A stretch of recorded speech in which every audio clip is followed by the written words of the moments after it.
marches comme un aveugle qui ne sait pas où il va. Tu marches comme un sourd qui n'entend rien du tout. Tu t'en fous de Dieu, tu te moques de sa Bible. Mais un jour, tu couleras des larmes pour tout cela. Tu vas couler des larmes, tu vas pleurer un jour. Dis-moi si tu mourrais ce soir, mais que diras-tu à Dieu si tu mourrais demain? Bien-aimés dans le Seigneur, bonjour, bonsoir, selon les différentes heures que vous êtes en train de nous suivre présentement. Alors, c'est toujours moi, votre humble serviteur, le docteur Véracité KTN, et que le Seigneur vous bénisse et qu'il bénisse également ce moment que nous allons passer ensemble pour répondre à cette question importante pour ce temps de la fin qui reste à l'Église du Seigneur Jésus-Christ de passer sur cette terre. Alors, bien-aimés dans le Seigneur, commencez déjà à partager le lien de cette vidéo à vos proches et à activer la cloche de notification pour recevoir désormais nos nouvelles publications. Ainsi, n'oubliez pas de vous abonner sur notre chaîne afin de gagner plus d'âmes à notre Dieu et Seigneur Jésus-Christ. Ainsi, bien-aimés dans le Seigneur, chers abonnés YouTube, prenez note, prêtez-moi s'il vous plaît votre attention. Nous allons ensemble avec vous répondre encore à cette merveilleuse question afin que le corps du Christ soit édifié. Alors, suivons la question, soyons attentifs. Des bien-aimés qui ont écouté un pasteur sur YouTube, qui prêche sur YouTube, et ce pasteur a dit de manière audacieuse que, premièrement, avant d'aller épouser une femme, il faut d'abord goûter, c'est-à-dire, avant d'aller épouser une femme, l'homme qui va épouser doit d'abord coucher avec cette femme-là, puis après, il doit aller l'épouser. Et ce pasteur a bien dit, pour assaisonner ses propos, il a dit que il a pris un exemple pour dire, lorsque vous allez acheter un habit, avant de porter l'habit, vous essayez d'abord l'habit pour voir si l'habit sera conforme ou si l'habit ne sera pas conforme. C'est ce que cet homme-là a eu à dire à ses différents fidèles ou à tous ceux qui le suivent sur YouTube. Alors, cet homme, en déclarant ainsi, a ajouté, appuyé ça gardement que, en deuxième lieu, qu'il n'y a aucun verset dans la Bible qui dit que c'est un péché si tu fais des rapports sexuels avec une femme sans pour autant l'épouser. Alors, la question m'a été posée, c'est de savoir si ce pasteur, ce qu'il dit est biblique ou pas. Parce que il paraît qu'il y a déjà une grande foule plutôt des païens et des chrétiens et des églises qui soutiennent cet homme de Dieu. Alors, en tant que docteur Véracité, on m'a soumis cette question. C'est pourquoi je réponds à cette question conformément à la Bible. C'est pour cette raison, je suis ici accompagné avec le serviteur de Dieu, Toxique, l'enseignant de la parole. Alors, il va représenter ici tous les restes des auditeurs qui vont nous suivre. Et je vais répondre à cette épineuse question. Peut-on coucher avec une femme avant le mariage ou il faut d'abord goûter et puis aller épouser?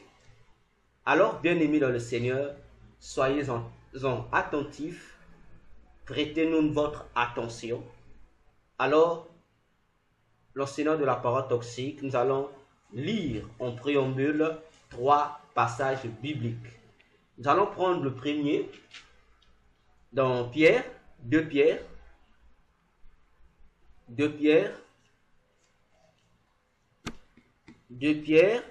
je pense le chapitre 2 Pierre, chapitre 2, versets 1 à 2. 2 Pierre, chapitre 2, 1 à 2. Qu'est-ce que ça nous dit? Oui. Disons au nom du Seigneur. Bénissons notre Dieu. Il y a eu parmi le peuple des faux prophètes. Il y aura de même parmi vous de faux docteurs qui introduiront des sectes pernicieuses et qui, reniant le maître qui les a rachetés, attireront sur eux une ruine soudaine. Amen. Je pense que ce passage de 2 Pierre, chapitre 2, versets 1 à 2 est clair. Là, je n'ai pris que le verset 1. Le verset 1. Poursuis encore. Le verset 2 dit, plusieurs les suivront dans leur dissolution. Ok. Et la voix de la vérité sera calomniée à cause d'eux. Amen. Pour dire, voyez vous-même ce que l'apôtre Pierre déclare, que si dans l'ancien Testament, il y a eu des faux prophètes et de faux docteurs, sachez qu'à notre temps, au temps de l'Église, jusqu'à ce que Jésus reviendra enlever l'Église, il y aura aussi parmi les chrétiens ces genres de faux docteurs et de faux prophètes qui vont égarer les gens.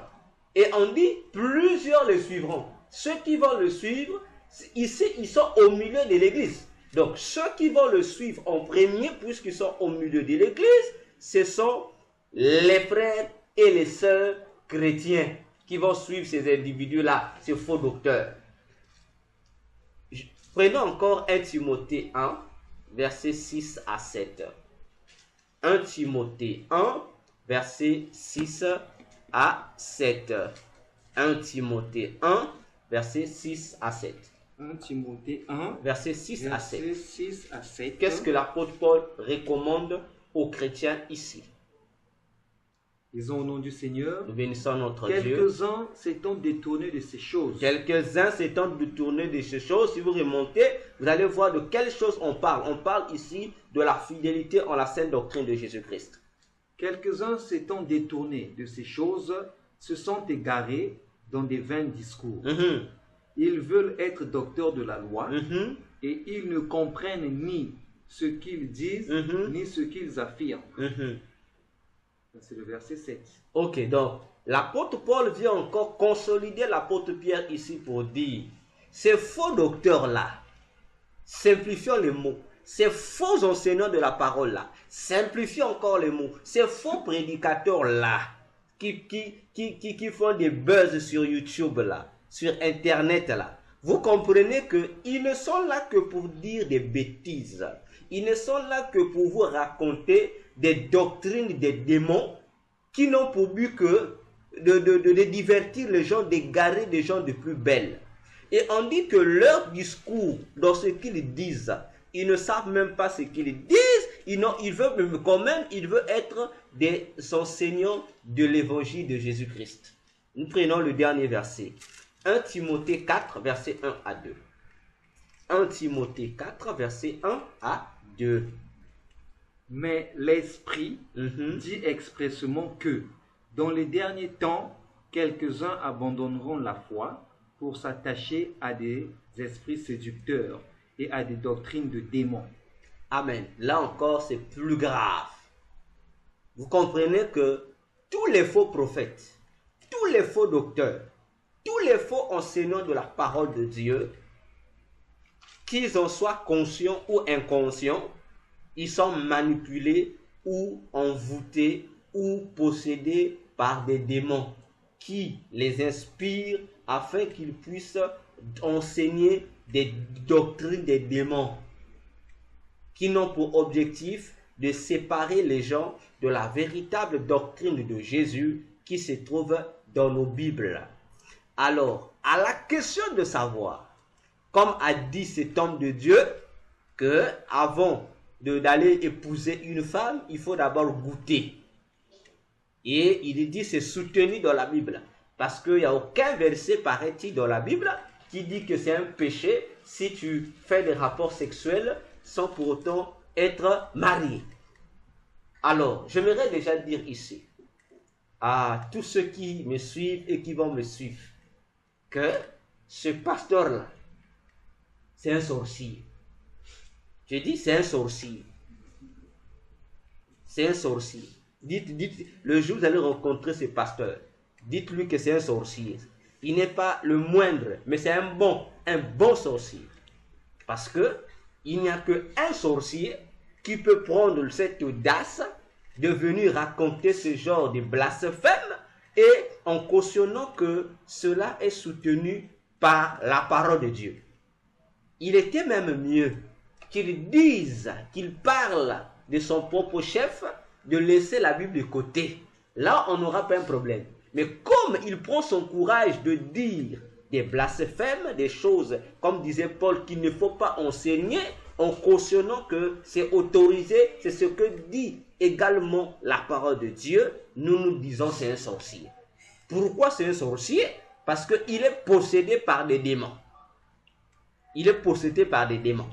Alors, il y a une chose, nous allons, comme la Bible dit, vous ne pouvez pas juger quelqu'un sans pour autant l'avoir écouté. N'est-ce pas l'enseignant de la parole? Amen.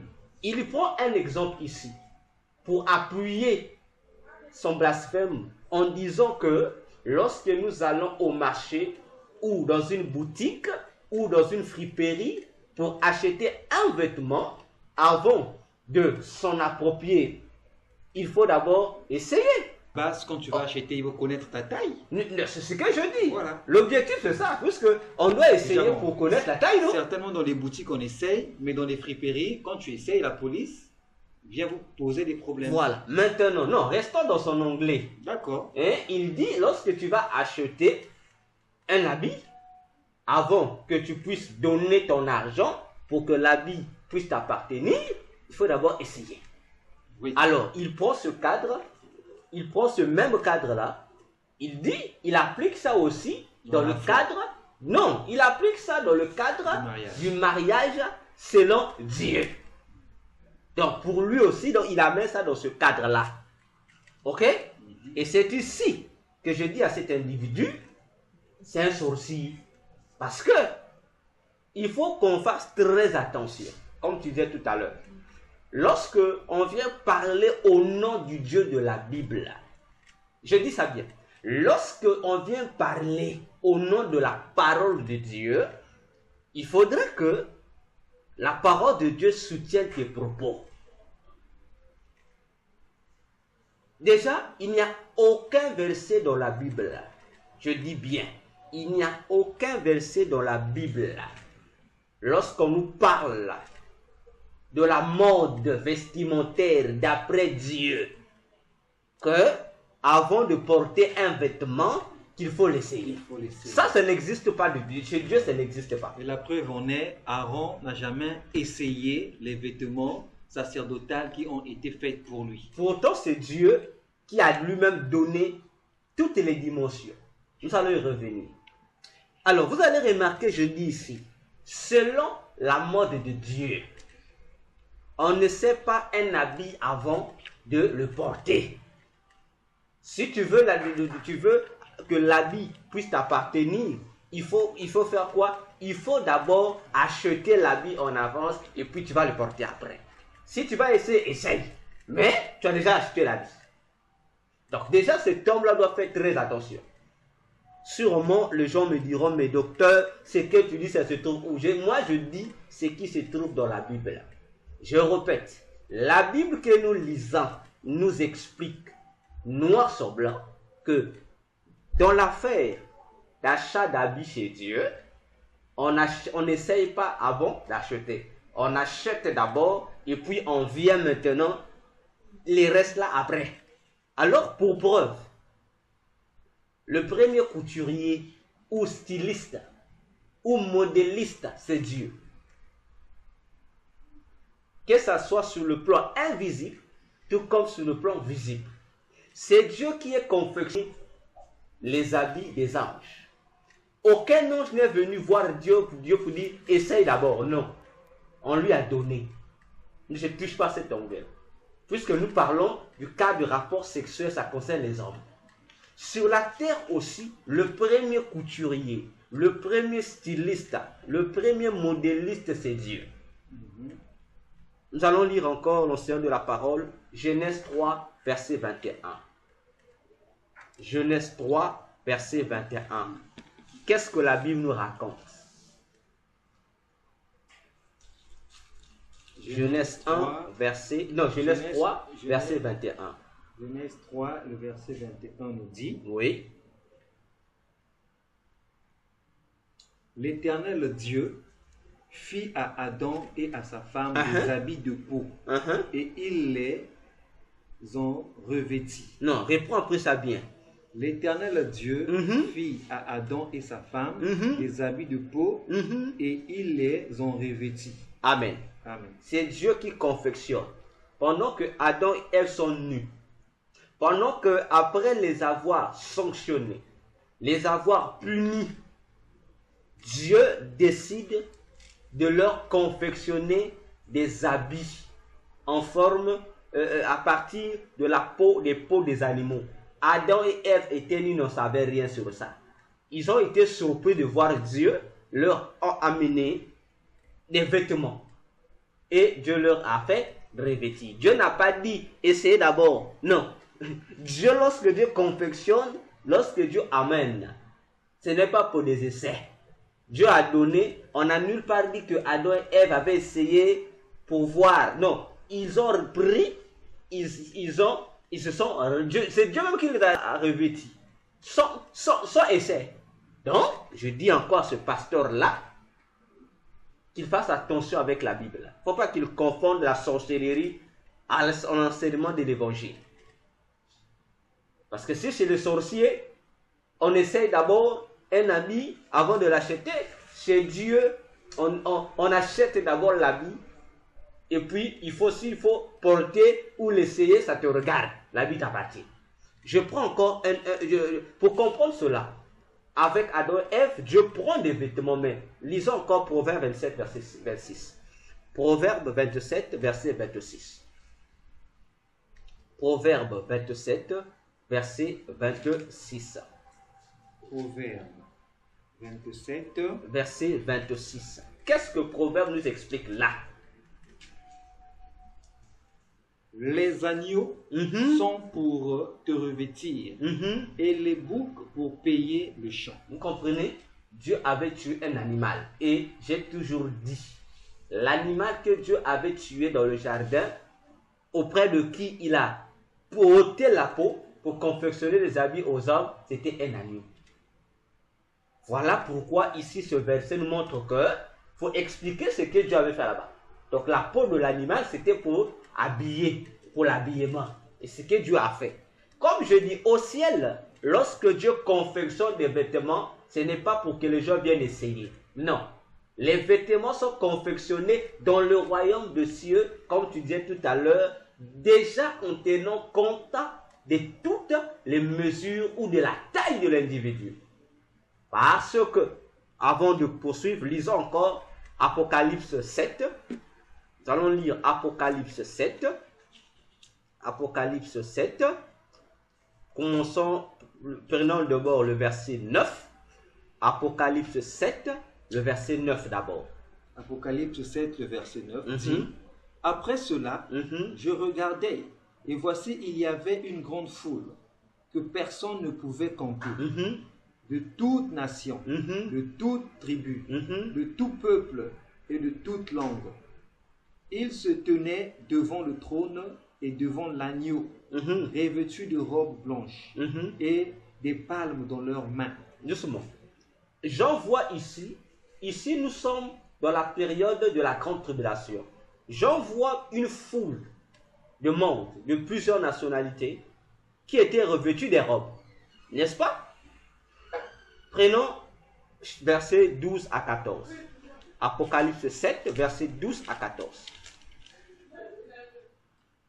En disant Amen, la louange, la gloire, la sagesse, l'action de grâce, l'honneur, la puissance et la force soit à notre Dieu au siècle des siècles. Amen. Et l'un des vieillards prit la parole et dit, ceux qui sont revêtus de robes blanches, qui sont-ils et d'où sont-ils venus? Je leur dis, mon Seigneur, tu le sais. Et il me dit, ce sont ceux qui viennent de la grande tribulation. Ils ont lavé leurs robes et ils les ont blanchis dans le sang de l'agneau. D'accord. Ici, on dit que on nous explique un phénomène. Ce sont des gens qui sont là, on leur a revêti d'un vêtement. On n'a pas dit qu'on vient là-bas essayer. Non. Au ciel, on ne sait pas. Parce qu'au ciel, l'habit est confectionné déjà en tenant compte de ta taille. Donc, lorsque Dieu vient te présenter son habit, il n'y a pas dit Dieu c'est trop gros ou c'est trop ceci. C'est quoi donc? L'habit correspond à ta taille, correspond à tes formes. Et lorsque tu as cet habit-là, tu retrouves tout, en fait, tout ce que tu aimes là. Tu n'as pas besoin, Dieu, je voulais essayer, on te donne déjà. Donc, nous répondons encore à cet homme de Dieu que c'est un sorcier et il doit faire très attention avec l'évangile. Alors, en prenant même cette affaire-là, je vais vous dire, vous allez jeudi, suivez-moi attentivement et vérifiez par vous-même. J'ai fait un constat que la plupart des gens qui viennent dire ce genre de propos-là, si vous regardez bien leur vie, leur statut sexuel, si ce ne sont pas des gros impudiques, donc ce sont des polygames. Je répète encore, ces individus qui viennent vous enseigner ce genre de choses, s'ils ne sont pas impudiques, vous verrez qu'il est polygame. Alors, comme ils veulent justifier leur impudicité ou leur polygamie avec des faux versets, ils sont donc obligés de dire aux gens de prêcher le libertinage sexuel. Allons même à l'encontre de la parole de Dieu. Alors, nous restons toujours dans sa philosophie à lui. Il faut essayer un vêtement avant de le porter. Comme pour lui dire, il ramène dans son contexte pour dire, avant d'épouser une femme, avant de doter une femme, il faut d'abord la connaître avant. Et il dit non, pour voir peut-être que si c'est pas bon, tu peux fuir. D'accord. Mais la question qu'on veut le faire comprendre cet homme de Dieu là, qui est en train de faire, je sais pas, du buzz sur Internet là, en disant ça. Nous disons encore que non seulement c'est un sorcier, mais c'est encore un ignorant. Un ignorant tant des choses terrestres que des choses célestes. Donc il a besoin d'être délivré de cette ignorance-là. Parce que pour lui, ce n'est même pas de l'ignorance, mais pour lui c'est de l'obscurantisme. Donc il est dans sa dernière phase de l'ignorance. Parce que il a une conscience tellement obscurcie par son impudicité et par sa polygamie, qui ne sont que de l'adultère camouflé. Il ne reconnaît plus des choses. Alors, il parle du test, n'est-ce pas? Rentrons maintenant dans notre cadre de la femme. Il parle du test, n'est-ce pas? Il est dit, nulle part la Bible dit que pour aller épouser une femme, il faut, pour aller avant de coucher avec une femme, il faut d'abord l'épouser. Il dit ça n'existe pas. Alors, avant d'entrer là, non, nous allons plutôt entrer là, dans sa propre maison. On va rentrer dans sa propre maison, dans sa propre philosophie. Nous allons tout casser. On va tout casser pour lui dire que toi, ce que tu enseignes là, même sur le plan humain, les humains ne reconnaissent pas ça. sur le plan divin aussi, on ne connaît pas ça. Chez Satan aussi, il ne reconnaît pas ça. Donc ce que tu dis là, Satan dit moi, ça je ne connais pas ça. Les hommes aussi refusent. Dieu aussi refuse. Maintenant, lui, il doit nous dire, il a trouvé ça où? Comme il dit c'est Dieu, il prend pour appui Dieu. Maintenant, nous allons savoir le Dieu qui le soutient dans ce mensonge-là. Si c'est le Dieu de la Bible ou si c'est un autre Dieu. Alors, le vêtement qu'il présente ici, c'est un bien, n'est-ce pas? Le vêtement qu'il nous présente est un bien. D'un côté, il nous présente l'acheteur. Ok? Or, entre l'acheteur, qui est le mari, et le vêtement, qui est le bijou, nous remplaçons les valeurs. N'est-ce pas? Entre eux, donc entre l'homme qui achète et le vêtement qui doit être acheté, au milieu, lui, il met comme médiateur. Il met quoi? Le test. Il faut tester ou l'essai du vêtement. Alors, en remplaçant les valeurs par leur correspondant, au lieu qu'il remplace les valeurs comme telles, il fausse, il manipule les valeurs pour mettre le A à la place de B. Au lieu de mettre A à la place A devant A', B devant B'. Maintenant, nous allons l'aider. On va remplacer les valeurs. Le vêtement qu'il faut acheter, lui-même le dit, c'est la femme. Bon, l'acheteur, c'est l'homme qui veut épouser la femme. Et le test, lui dit, il faut coucher. Et l'achat, lui dit, ça sera maintenant la célébration et le mariage. N'est-ce pas? Maintenant, en remplaçant les valeurs, ok? On va lui faire comprendre que dans toutes les traditions, je dis bien et je pèse mes mots,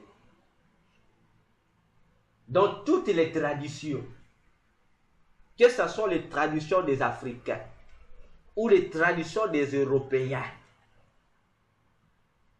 tu ne peux pas aller épouser et coucher avec la fille de Troui sans pourtant l'épouser. Ce que nous voyons aujourd'hui, ça s'appelle la démagogie traditionnelle. C'est une démagogie traditionnelle et spirituelle en même temps. Mais il va remarquer une chose. Dans le cadre marital, avant que je revienne sur les âmes, je commence avec Dieu, puis je descends sur les âmes. Puis nous allons demander à cet homme, lui, il est où? Puisque Jésus disait à Nicodème, si tu ne comprends pas d'abord les choses terrestres dont je te parle, comment comprendras-tu les choses célestes lorsque je vais t'en parler? Non, nous commençons par les choses célestes pour finir avec les choses des âmes. Alors, nous avons le mariage. C'est-à-dire, c'est ça le mariage, nous sommes là. On repart chez Dieu. C'est Dieu qui institue le mariage. Nous n'allons pas interroger ce pasteur. Je ne sais pas s'il est prophète ou s'il est qui, je ne sais pas. Mais nous interrogeons Dieu. Alors, l'enseignant de la parole, nous allons commencer par le premier élément qu'il a mis devant. J'ai dit ici, nous avons un côté la femme, qui pour lui c'est un vêtement. Nous avons l'homme qui est l'acheteur. Et entre la femme et l'acheteur, au milieu, il a mis le test. Il dit, il faut tester. D'accord. Et lui dit, le test, c'est d'abord le rapport sexuel. Nous allons lui faire comprendre que non, il s'est trompé. Et il ne peut pas corriger Dieu. Un sorcier ne peut pas corriger Dieu. Alors, nous allons prendre Genèse 2. On commence avec le test. Qu'est-ce que Dieu, le Dieu de la Bible, que lui prétend servir, dit en ce qui concerne le test dans le cadre du mariage? Le test avant le mariage. Qu'est-ce que Dieu appelle le test? Genèse 2, prenons le verset 15 d'abord. L'Éternel Dieu prit l'homme, le plaça dans le jardin d'Éden pour le cultiver et pour le garder. Ok. Dieu crée l'homme après avoir créé le premier homme, le premier être humain que nous appelons Adam. Dieu le crée hors du jardin et Dieu vient le mettre dans le jardin. Prenons le verset 17 jusqu'au verset 20. Mais verset 17 jusqu'au verset 20. Pourquoi ne pas? Non. Okay. Bon, à partir du verset 17. Mais verset tu 20. ne mangeras pas de l'arbre de la connaissance du bien et du mal, car le jour où tu en Ça, c'est le mangeras, verset tu mourras. C'est le verset 17. Non, prends le verset 18. L'Éternel Dieu dit, il n'est pas bon que l'homme soit seul. Doucement. Tu dis, C'est l'Éternel Dieu. dans le jardin, il y a qui dans le jardin? Il y a l'homme. Avec quoi? Avec les animaux. Les Plutôt, animaux. non. L'homme est seul dans le jardin avec la végétation. Végétation. Tu vas comprendre pourquoi. Ok? C'est Dieu qui met l'homme là. Pourquoi? Pour cultiver et garder le jardin. Mais Dieu dit, c'est Dieu lui-même qui fait le constat. Ce n'est même pas l'homme qui fait un constat d'abord. C'est Dieu. Quel est le constat de Dieu? Dieu a dit Il n'est pas bon que l'homme soit seul. Donc, Dieu va prendre une résolution de mettre à la disposition de cet homme qui est seul en Éden une compagnie. N'est-ce pas? Dieu va mettre autour de lui des gens ou encore des créatures qui vont être avec lui pour former une sorte de symbiose. Poursuivons la lecture. Qu'est-ce que Dieu va faire? Il n'est pas bon que l'homme soit seul. Oui. Je lui ferai une aide semblable Doucement. à lui. Dieu dit, la compagnie qu'il va créer, qui doit rester avec l'homme, doit être identique ou doit correspondre à l'homme. Continuons. Je ferai une aide semblable à Ok, lui. voilà. Donc la compagnie doit être comme son voisin qui doit aider l'homme. L'Éternel Dieu forma de la terre tous les animaux des champs et tous les oiseaux du ciel. D'accord. Qu'est-ce que Dieu fait? Dieu constate que l'homme est seul. Il lui crée une compagnie qui doit l'aider. Mais quelle est la compagnie que Dieu va créer? C'est là où Dieu va créer les animaux des champs. Dieu va créer les animaux des champs. Et Dieu va amener ces animaux auprès de l'homme. Continuons la lecture. Il les fit venir vers l'homme pour voir comment il les appellerait. Et afin que tout être vivant portât le nom que lui donnerait l'homme. La suite. Et l'homme donna des noms à tous les bétails, aux oiseaux du ciel, à tous les animaux des champs. Mais pour l'homme, il ne trouva point d'aide semblable à lui. Ah! L'océan de la parole. Tu écoutes ça? On dirait qu'aujourd'hui, tu sens que ce verset-là a une autre portée. Hein? On dirait que tu comprends qu'il y a quelque chose qui te sautait aux yeux là. Parce que d'habitude, les gens se profilent. Dieu avait vu. Non, les gens n'ont pas vraiment compris que l'initiation ou l'initiative de créer une aide semblable n'était pas encore une question de la femme. C'était une question d'une compagnie, des créatures qui devaient être avec l'homme, qui devaient fraterniser avec l'homme. Mais Dieu dit, le texte commence ici. Le texte dont ce sorcier-là a besoin, là, où il lui remplace par les rapports sexuels. Nous, on corrige. Dieu dit que le texte que Dieu met là, dans le cas du mariage, ce n'est pas d'abord une affaire de rapport sexuel. C'est d'abord une affaire de quoi? De la recherche de la conformité du partenaire qui est conforme. Autrement dit, comme il dit que pour lui, il identifie la femme à un vêtement. Nous lui répondons avec ce mot. Donc ici, le texte pour Dieu, dans le cadre marital, c'est quoi? C'est trouver une femme à ta taille. Dieu crée d'abord des animaux qui viennent. Les textes, on dit, comment? Dieu dit, on dit, pour voir comment, frère. Lorsqu'on dit voir comment, ça veut dire que c'est un test que Dieu met l'homme devant une épreuve. Dieu est en train de tester les capacités de l'homme. C'est un test. L'homme va donner les noms à tous les animaux. Mais la Bible dit que, mais en ce qui concerne une créature qui était semblable et identique à lui, on dit l'homme ne trouva point. C'est ce que dit l'Écriture. Comme l'homme a compris que il n'y avait que les animaux, il a vu des chiens, il a vu de ceci, il a vu, mais la créature, parmi toutes les créatures que Dieu a amenées devant lui, il n'y avait aucune créature qui avait sa forme à lui. Il n'y avait aucune créature qui pouvait le ressembler. Et voilà maintenant d'où commence maintenant le projet de Dieu de mettre la femme. Donc Dieu a testé là. Le test commence là. L'homme est à la recherche de quoi? D'un partenaire qui sera identique et qui va correspondre et qui sera véritablement une aide pour lui. Pour corriger ce Dieu ignorant là, Dans le cas du mariage, ce que lui veut tester là, le test, ce n'est pas le rapport sexuel. Ah non, non, non. Parce que lorsque tu prends le texte, rapport sexuel comme texte, ça veut dire que tu es en fraude. Tu es en fraude. Et ici, Adam est en train de voir avec les yeux. Il est en train de... Il a vécu avec des animaux. Il a compris que malgré qu'il était à côté du serpent, malgré la brillance du serpent, malgré l'intelligence supérieure du serpent par rapport à tous les autres animaux des champs, que le serpent ne le correspondait toujours pas et que le serpent ne pouvait pas l'aider comme lui voulait.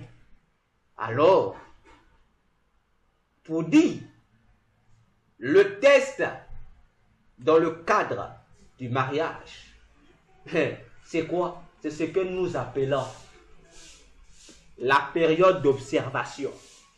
Tu observes pour chercher le partenaire ou la partenaire qui correspond à ta taille. Comme toi, la femme, tu es un habit. Donc, l'homme doit chercher la femme qui correspond à sa taille. C'est ce qu'Adam était en train de faire. Il a parcouru le jardin. Il ne voyait pas. Il ne voyait pas.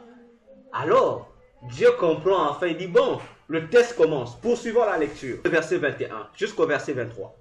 Alors, Dieu fit tomber un... Vas-y. Alors Dieu fit tomber un profond sommeil sur l'homme. Doucement. Comment explique-t-on ça? L'homme est en train d'observer. Dieu comprend que l'homme ne trouve pas ce dont il a besoin. Dieu va faire dormir l'homme dans un profond sommeil. Oui. Qui s'endormit, il prit une de ses côtes et referma la chair à sa place. Attends. Qu'est-ce que Dieu fait? Dieu va ouvrir la chair de l'homme à la partie de la côte. Dieu va retirer une côte. C'est ce que la Bible dit. Pourquoi faire? Côte et renferma la chair à sa place. L'Éternel Dieu forma une femme de la côte qu'il avait prise de l'homme. D'accord. Ça veut dire, pour trouver la personne, le partenaire correspondant aux attentes ou à la taille de l'homme, Dieu n'est pas allé loin. Dieu n'a pas fait comme pour les autres animaux qu'il a fait susciter, qu'il a formé, comme tête à partir de la terre. Dieu va chercher cette correspondance-là où? À l'intérieur de l'homme. Puisque ce que l'homme veut, le partenaire dont l'homme a besoin, c'est quoi? C'est l'ensemble des critères dont l'homme a établi dans son propre esprit qui doit manifester ou qui doit concrétiser ou qui doit être réalisé. Or, nous savons que les pensées de l'homme se trouvent en l'homme.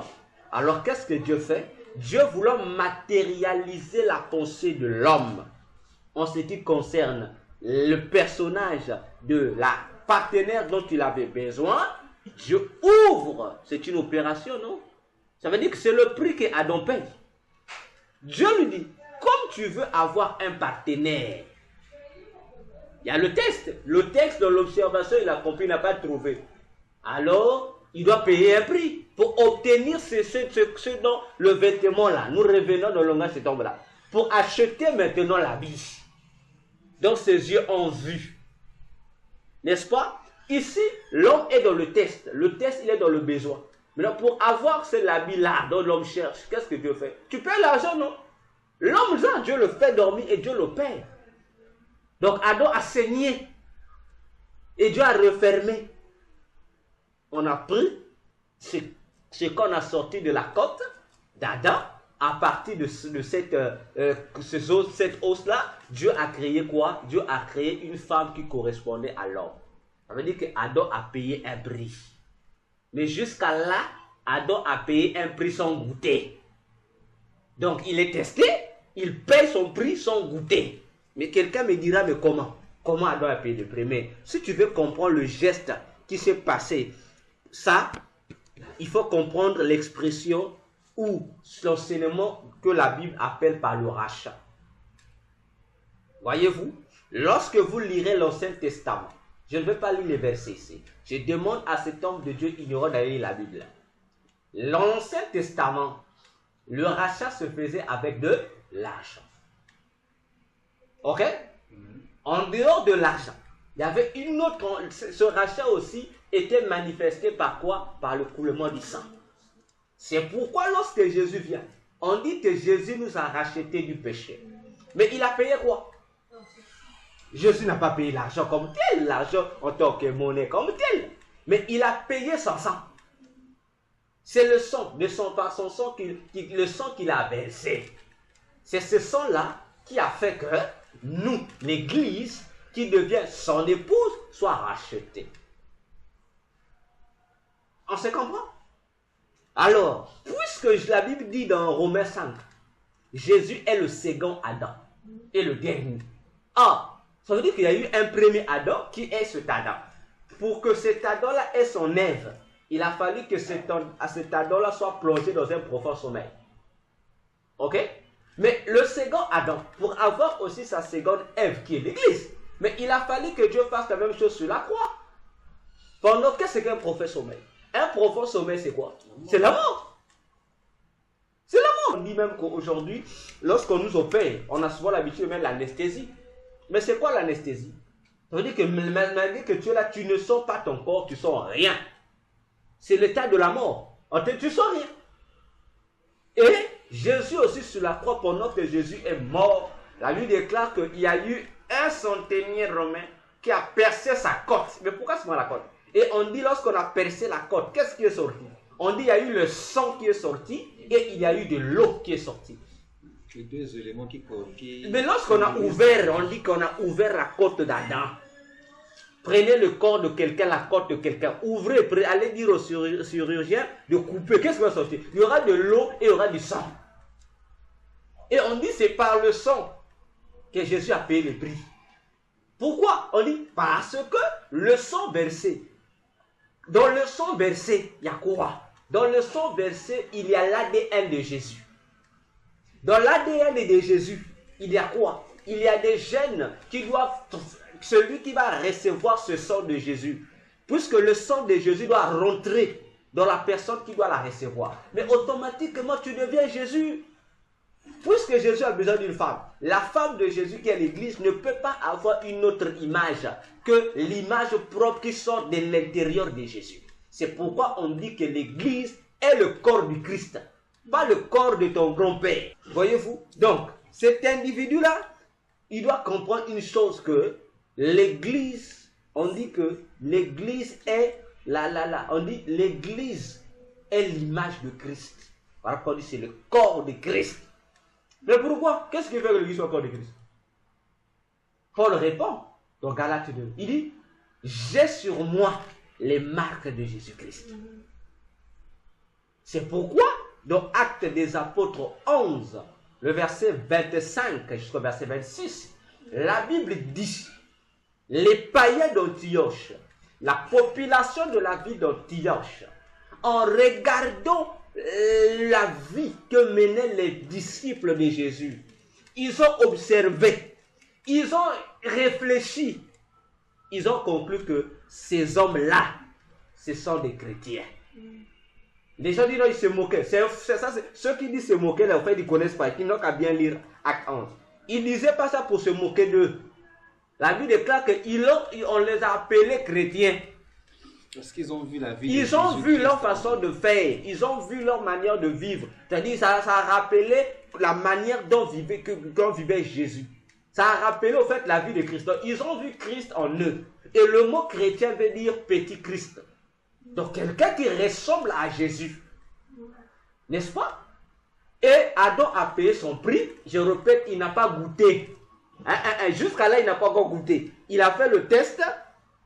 Il a payé le prix. Puisqu'il veut. Il a payé le prix. Son test a montré que je veux vraiment une personne qui ne sera pas comme le gorille. Non, non, non. Je veux une personne qui ne sera pas comme le chimpanzé. Non, non, non, non. Je ne veux pas une personne qui sera comme le lion. Non, je veux quelqu'un qui aura la même chair que moi, qui aura les mêmes os que moi, que lorsque je vais voir cette personne-là, je dis, oh, ça c'est seulement moi, c'est mon autre moi. Ok? Et on dit, je dis, paye d'abord le prix. Je lui fais payer un prix, il paye un prix. Oh, maintenant, toi, tu ne veux pas payer le prix, tu veux goûter. Non, mais regardez-moi, c'est ce genre de bandits spirituels. Ce sont ces gens-là qui sont en train de détruire nos sœurs, qui sont en train de détruire les filles d'autrui. Non, je vais goûter.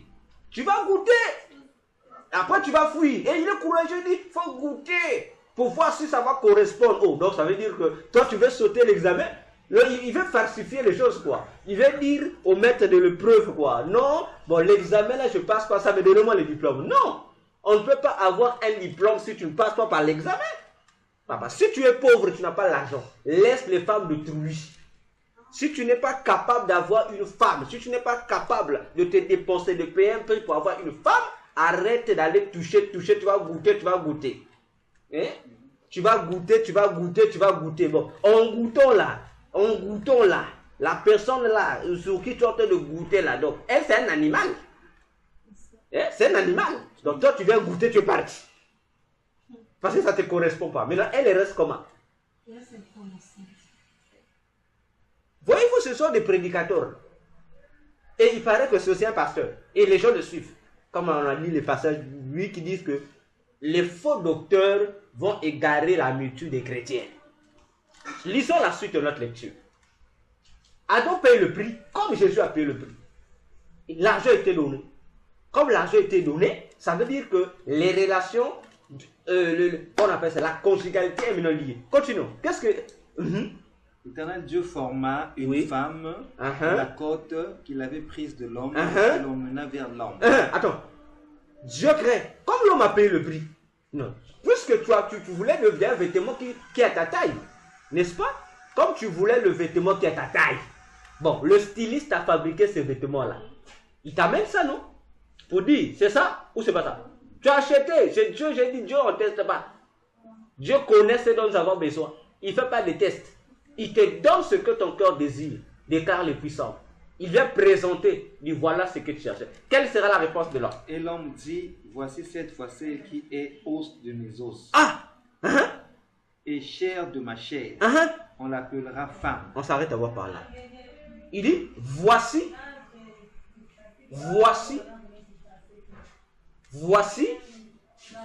cette fois. Cette fois? Attends. Voici cette fois-ci. Donc, ça te rappelle pas le test? Donc, Dieu a d'abord fait défiler devant lui plusieurs compagnies, plusieurs partenaires. Il voyait de notre Dieu. Non, je n'ai pas vu. C'est pourquoi d'abord on dit, mais pour l'homme, il n'a vu. Parce qu'il parle défiler là. Tout le monde défilait là. Et tout le monde défilait là. Ah, l'homme dit non, pas lui. Pas lui. Et c'est Dieu qui amena vers l'homme ces animaux-là. La même chose que Dieu fait, cette fois-ci, Dieu amène vers l'homme une femme. Et lorsque l'homme confesse que cette fois-ci, voici celle qui est chair de ma chair, os de mes os. Ce n'est pas la même phrase lorsque nous déclarons, lorsqu'on décide devant les parents à mes connaissances que je vais me marier. La question qu'on pose à tout le monde, c'est quoi? Ah, c'est vraiment elle. On répond toujours quoi? Oui, c'est elle. Tu es sûr? Oh oui, je suis sûr. Ok? Continuons la lecture. Os de mes os, chair de ma chair. Ok. On l'appellera femme. Parce qu'elle a été prise de l'homme. Ah. Adam a payé son prix. Ça veut dire qu'on doit lui donner le vêtement dont il a besoin. On lui présente la femme. Et la phrase là qu'il dit, on l'appellera femme. Parce qu'il a été pris de la côte de l'homme. L'enseignant de la parole. Toi qui enseignes la parole, ça ne te rappelle pas un mot dont nous avons l'habitude de répéter, de parler lors des mariages? Lorsqu'on se marie, qu'est-ce qu'on dit?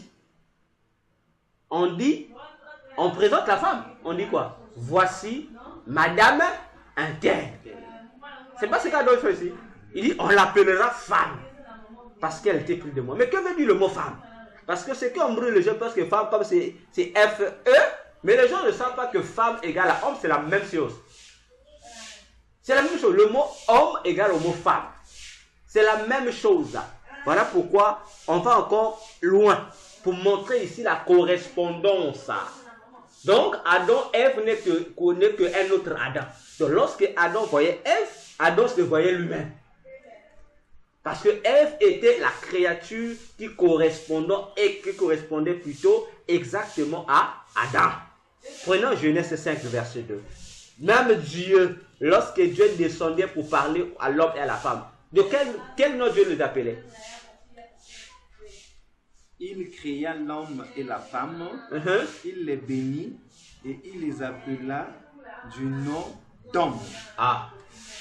Donc, lorsque Dieu venait dans le jardin, au-delà de grammaire, où on nous fait un peu de distinction homme-femme, on dit man, woman, ça c'est les hommes qui ont ici un peu d'apporter des différences. Mais lorsque vous cherchez l'étymologie, la signification du mot woman, ou du mot man, ou du mot homme, ou du mot femme, donc je dis dans toutes les langues au monde, les deux, dans ta langue, tu prends le mot homme et le mot femme, dans ta langue, on va te dire ça a la même signification. Donc lorsque Dieu venait, Dieu regardait l'homme, il appelle Adama.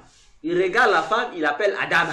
Donc pour Dieu, c'était donc Adam et Ève n'étaient qu'une seule personne pour Dieu. Alors, poursuis ta lecture. Verset 24. C'est pourquoi l'homme quittera son père et sa mère et s'attachera à sa femme et ils deviendront une seule chair. À quel moment? Parce que peut-être que le prédicateur là qui a parlé, là, il faut goûter avant. Il n'a pas compris le procès là. Parce qu'il n'y a pas un verset biblique. Nous, on remonte à la base de l'institution du mariage dans le jardin d'Éden.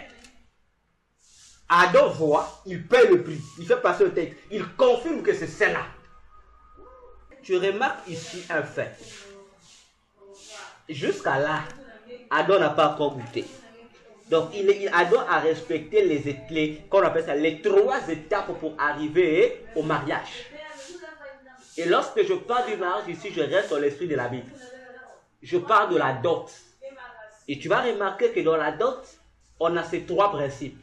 Le test pour cet homme de Dieu sorcier, s'il ne connaît pas dans le cadre marital ce qu'on appelle le test, nous l'aidons. Le test, c'est ce qu'on, dans le langage courant, c'est ce qu'on appelle les fiançailles. C'est pendant les fiançailles que ce test dont il parle se fait. Mais tu n'en goûtes pas la sexualité.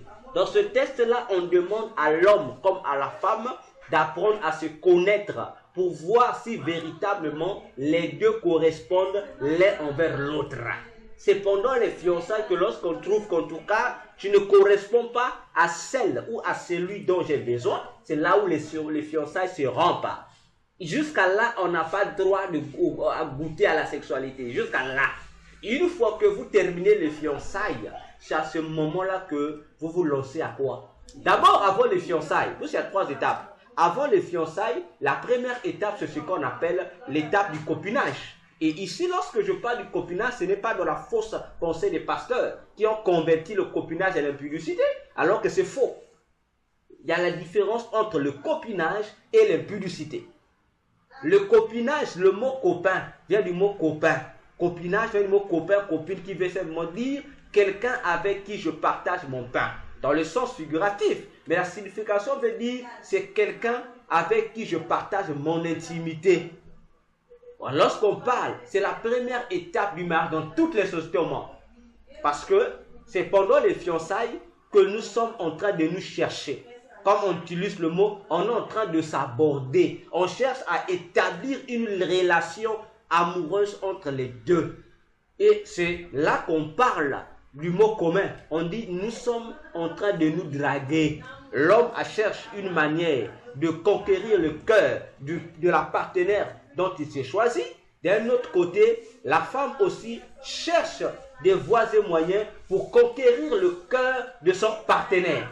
Et une fois que la relation est établie, confirmée, l'étape du copinage finie, et les futurs mariés rentrent dans l'étape de ce qu'on appelle les fiançailles. Parce que dans les fiançailles, ça veut dire que leur copinage est maintenant légalisé aux yeux des parents. Les parents sont maintenant informés que leur fils a maintenant une prétendante et que leur fille aussi a maintenant un prétendant. Et c'est là qu'ils commencent à faire le test maintenant. Parce que dans le copinage, on ne se teste pas. On choisit d'abord. On manifeste d'abord le désir du partenaire dont on a besoin. Et après la manifestation du désir, nous allons à la concrétisation. Et les procédures de la concrétisation, c'est ce que nous appelons par les fiançailles. Et une fois que dans les fiançailles, nous savons que le texte est réussi, on a fait passer à l'homme des tests vers sa femme, tout comme la femme vers l'homme, on se rend compte que oui, c'est cette femme-là, c'est cet homme-là. On paye maintenant le prix pour rentrer dans la troisième phase qui est la dot. Tu dois payer les prix pour avoir. Tu payes ta dot. Tu viens verser ta dot. Tu verses la dot. Et je vais enlever un mensonge curieux ici, parce que les gens pensent qu'il n'y a que les femmes, les hommes qui apportent la dot. Mais les gens oublient que lorsqu'on dit l'homme apporte la dot, qu'il y a un partage qui se fait. Il y a un donnant qui se fait. L'homme apporte la dot, la femme aussi apporte sa dot. Donc les deux comment est le mot que je vais utiliser? Les deux s'échangent des dots. Parce que lorsqu'on vient doter une femme par un homme, l'homme apporte des biens. La femme aussi fait quoi? La femme aussi donne des biens. Donc c'est faux de dire que lorsqu'on dit que l'homme vient acheter. Non, l'homme ne vient pas acheter. Voyez-vous comme tel. L'homme ne vient pas acheter. L'homme paye sa dot. On dit l'homme vient payer sa dot. La femme, à son tour aussi, offre à son mari la dot. Ok? Donc, les trois étapes sont respectées depuis jeunesse. Alors, c'est pourquoi l'homme dit maintenant.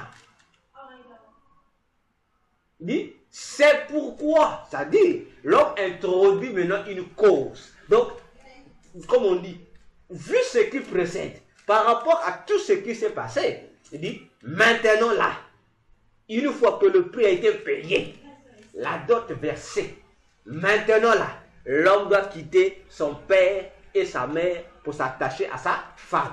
Et les deux ne seront plus deux, mais seront une seule chair. Cette phrase-là ne concerne pas l'union qu'on nous fait voir dans les cartes de mariage, non. La phrase-là, les deux ne seront plus deux, mais une chair. Ça ne parle pas de comme les gens disent là, non. Ici, ça parle de l'acte sexuel. L'union là. On n'est plus deux. On est maintenant un. Parce que lorsque l'acte sexuel est là, on devient un. Ok? On devient un. Et je vais l'expliquer. Prenons la Bible. C'est l'attachement. Les gens pensent que l'attachement là, c'est être collé. Non, c'est l'acte sexuel. 1 Corinthiens 6, verset 14. Non, 1 Corinthiens 6, verset 15 à 16. 1 Corinthiens 6, verset 15 à 16. On va comprendre c'est quoi. Ne savez-vous pas que vos corps sont des membres de Christ? On parle de quoi ici? Des corps. Hein? Nos corps là, nos corps physiques là. Allons-y. Prendrai-je donc les membres de Christ pour en faire des membres d'une prostituée? Ok. Loin de là. Ne savez-vous pas que celui qui s'attache à une prostituée est un seul corps avec elle? Doucement. Mais qu'est-ce que Adam a dit là-bas? Il s'attachera, l'homme quittera son père et sa mère et s'attachera à sa femme. Mais l'attachement là, c'est pas le fait d'être collé comme tel ou de marcher ensemble en tant que des amoureux. Non, c'est un attachement qui est lié au rapport sexuel.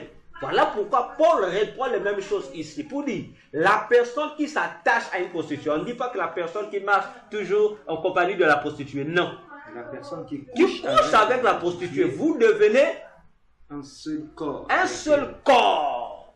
Voilà pourquoi Jésus, comment on appelle ça? Adam dit ici, il devient une seule chair. Une seule chair. Les mots sont précis. Paul aussi redit la même parole. Car est-il dit, les deux deviendront une seule chair. Ok. Maintenant, le prédicateur qui vient nous ramener des doctrines ici, qu'avant d'épouser une femme, il faut d'abord coucher avec elle pour tester. Bon, tu vois pas que cet homme-là, il est en fraude d'après les principes établis par Dieu pour faire l'acte sexuel. Voyez-vous, ici nous sommes, ici il existe que Adam et Ève. Hein. Ici il n'y a pas les magistrats. Il n'y a pas le code qu'on appelle de la famille ici. Hein. Ici on est qu'il n'y a que deux. Il y a le monsieur le maire qui est Dieu et il y a l'épouse qui est Ève et il y a l'époux qui est Adam. Ok? Alors, La phrase là, c'est pourquoi. Dans Genèse, on dit, c'est Adam qui déclare, n'est-ce pas? Mais est-ce que tu sais que c'est ici, une fois j'ai prêché à Brazzaville, j'ai dit, le premier prophète de la Bible était Adam. Les prophètes qui n'étaient pas d'accord avec moi. C'est dit, le premier prophète c'était Adam. Ils ont dit, c'est faux, comment ça? Parce que j'ai dit, moi j'aime parler avec la Bible. C'est pas moi qui dis ça. C'est Jésus qui dit ça de sa propre bouche. Que le premier prophète de la Bible, c'était ni Abraham, mais c'était Adam. Lisons Matthieu 19, versets 3 à 6. Matthieu 19, versets 3 à 6. Qu'est-ce que Jésus, le même Dieu là, qui a institué le mariage là en Éden là, qu'est-ce que Jésus va maintenant dire? Là, il est devant la foule, une foule hétérogène. Qu'est-ce que Jésus dit?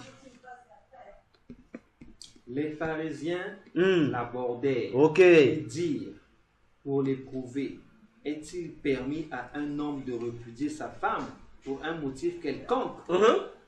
Il répondit. Qui répond? Jésus répond.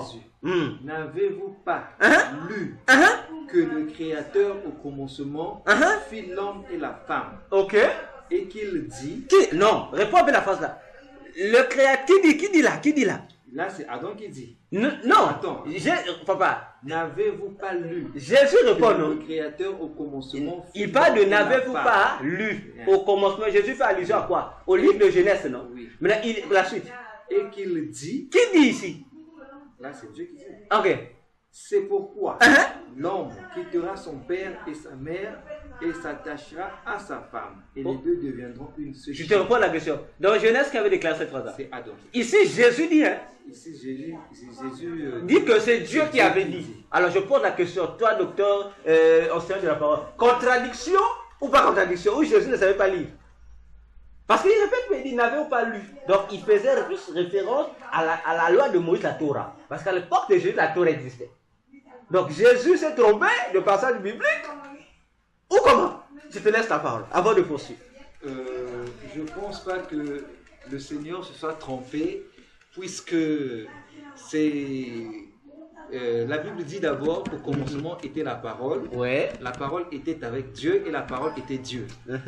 Et plus loin, il dit, cette parole était la lumière. Ouais. Et cette lumière était la vie des hommes. Donc, ce qui nous ramène à croire que le Seigneur ne pouvait pas se tromper à ce niveau. J'aimerais quand même souligner un point. Vas-y. J'aimerais souligner un point. Quand nous repartons dans Genèse, nous remarquerons que Adam était le seul être en qui Dieu a mis son souffle pour qu'il vive. Tous les animaux ont été créés comme ça. Et ils ont reçu la vie comme ça. Mais dans Adam, il fallait que Dieu souffle dans Adam pour que Adam vive. Or, ce souffle était une transmission de l'esprit. Or, l'apôtre Paul nous dit dans Romains 8, je pense, le verset 14, qui dit que ce sont tous ceux qui sont conduits par l'esprit qui sont fils de Dieu. Donc, les fils de Dieu ont l'esprit de Dieu en eux. Mais quel est le but de l'esprit de Dieu en nous?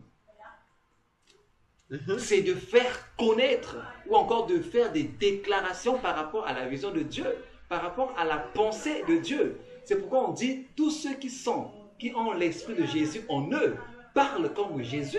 Tous ceux qui ont l'esprit de Jésus en eux annoncent les choses de Jésus. C'est pourquoi Jésus disait, je vous enverrai le Saint-Esprit. Il ne viendra pas parler de lui, mais il parlera de moi.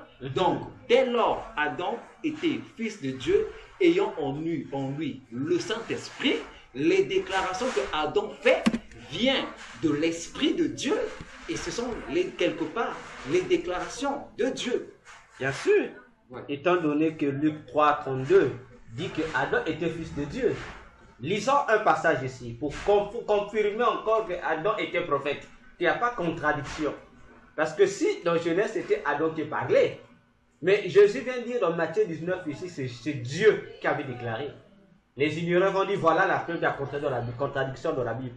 Mais c'est simple. Prenons 2 Pierre 1, versets 20 à 21. Qu'est-ce que l'apôtre Pierre vient expliquer? Ce mystère-là, comment ça se fait que Adam parle, mais c'est Dieu qui parle? Mais comment? Comment la voix de Dieu peut-il sortir par la bouche d'Adam? Qu'est-ce que l'apôtre Pierre nous explique? 2 Pierre chapitre 1, versets 20 à 21.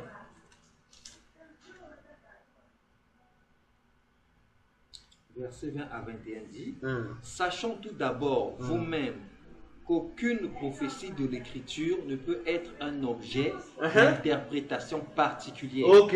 Car ce n'est pas par une volonté d'homme qu'une prophétie a jamais été apportée, mais c'est poussé par le Saint-Esprit que des hommes ont parlé de la part de Dieu. Ah, on commence bien. Faites attention avec la manière d'interpréter les versets. Faites attention avec votre manière de lire la Bible. C'est bien qu'il commence cet verset-moi. Il dit, faites attention.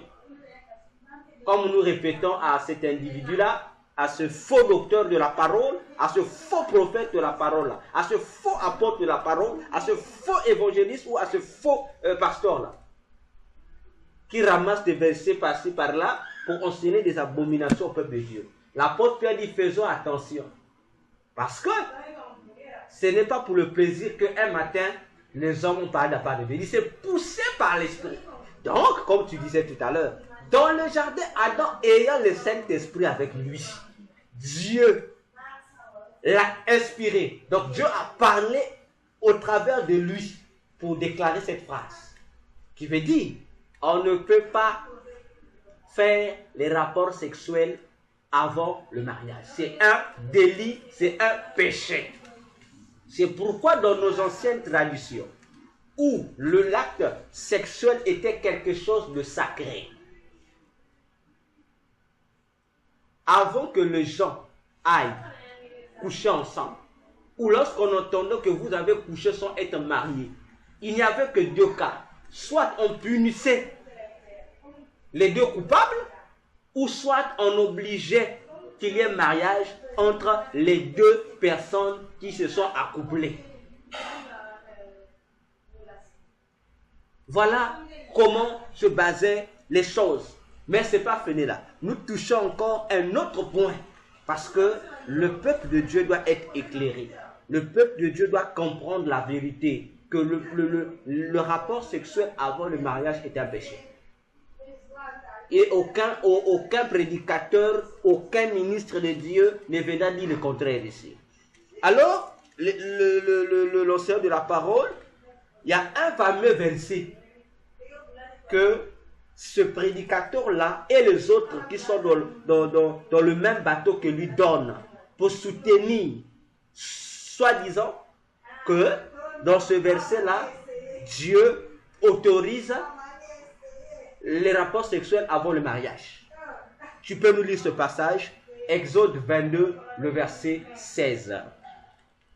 Exode 22, le verset 16. C'est leur passage de base. Alors que c'est un verset qui les condamne même eux-mêmes, en prenant ce verset pour faire dire au verset ce que le verset ne dit pas. Exode 22. Verset 16. Exode 22, le verset 16. Oui. Si un homme séduit une vierge qui n'est point fiancée et qu'il couche avec elle, il paiera sa dot et la prendra pour femme. Alors l'enseignant de la parole, je te remets la parole.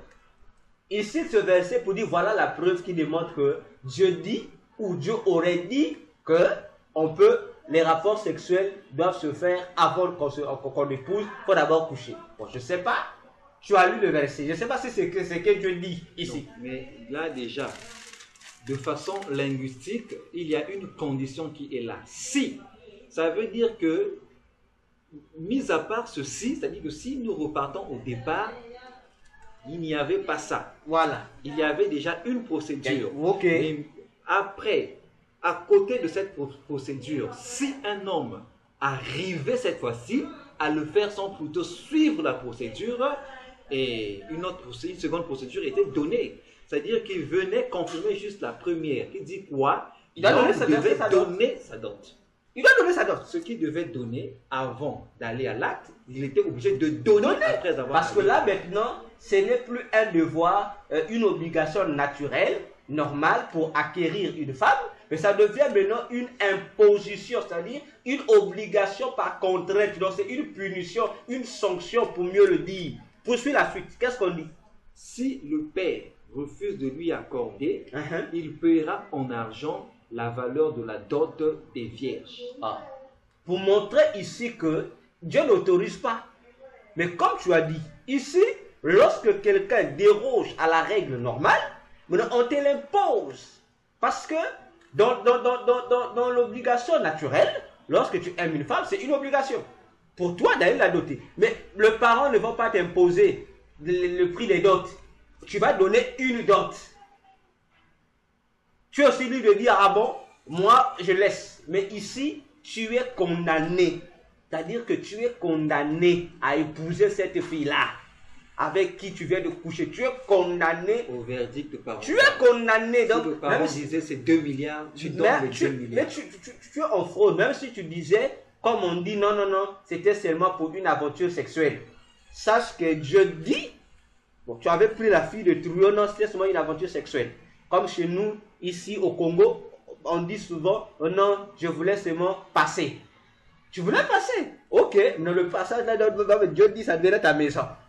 Bon, comme en Europe, on dit, non, c'était seulement un soulagement. Ce qui était soulagement, c'est un peu soulagement pour toi. Ça devient maintenant une vie pour toi. Donc, tu es obligé d'être lié à ça jusqu'à la fin de ta vie.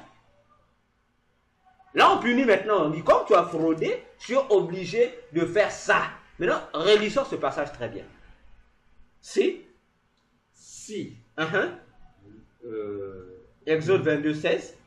Si un homme séduit une vierge qui n'est point fiancée et qu'il couche avec elle, il paiera sa dot et la prendra pour femme. Ok. Qu'est-ce qui entraîne l'infraction? Est-ce parce qu'il a séduit? Non. C'est parce qu'il a couché. Parce qu'il a couché. Si tu as seulement séduit une femme, il n'y a pas un souci. Mais lorsque tu séduis, comme tu as séduit une vierge, une vierge qui n'est pas fiancée, comme tu l'as séduit, pourtant elle est libre. Voilà. Elle n'appartient à personne. Tu l'as séduit, il n'y a pas un souci. Maintenant, comme toi tu es gourmand, comme toi là, ton cœur là veut toujours goûter avant de payer le prix, on va maintenant te payer, tu payes le prix. Voilà. Tu payes maintenant le prix. Non, ça c'est plus le prix. Tu payes d'abord le prix et on t'ajoute les amendes. Et on dit, tu dois la prendre pour femme. Ok? Joseph, lorsqu'il était fiancé à Marie, constatant que Marie était grosse, la Bible dit, Joseph voulait déjà, donc il avait déjà même rompu secrètement, c'était déjà des intentions, il voulait rompre secrètement. On lui avait obligé, Joseph, faut épouser cette femme-là. Non! Parce que il n'était pas lié, il n'était pas, comme on dit, condamné à l'épouser. Mais parce qu'il n'avait pas encore touché, il n'avait pas goûté. C'est l'ange qui lui dit, Joseph, n'aie pas peur de prendre Marie pour femme. Est-ce que Joseph avait déjà goûté? Non. Ok? Nous allons descendre. Maintenant, ils utilisent ce verset-là pour tromper les gens. Et ceux qui les acclament. Bon, je ne sais pas s'ils ont des yeux pour voir ou s'ils ne voient pas. Je ne sais pas s'ils sont intelligents ou pas. Parce qu'on te prend un verset qui dit autre chose et on te dit que ce verset d'Exode 22, 16 est la preuve que Dieu a dit que tu peux coucher avec une femme avant de la marier. Bon, voilà. Voilà les individus qui tordent les Écritures. Bon, maintenant, comme ils ont pris ce verset, maintenant nous allons les éduquer avec le même verset. Maintenant, il doit d'abord se poser la question. Il devait se poser la question. Pourquoi séduire une vierge? C'est d'abord la question qu'il devait se poser. Ok?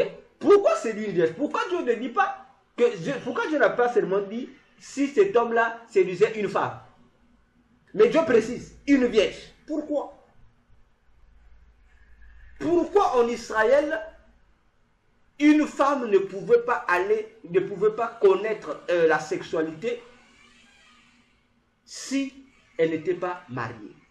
Pourquoi? Pourquoi les femmes gardaient leur virginité? C'était pour faire quoi? Le décor ou l'ornement de leur sexe? Non.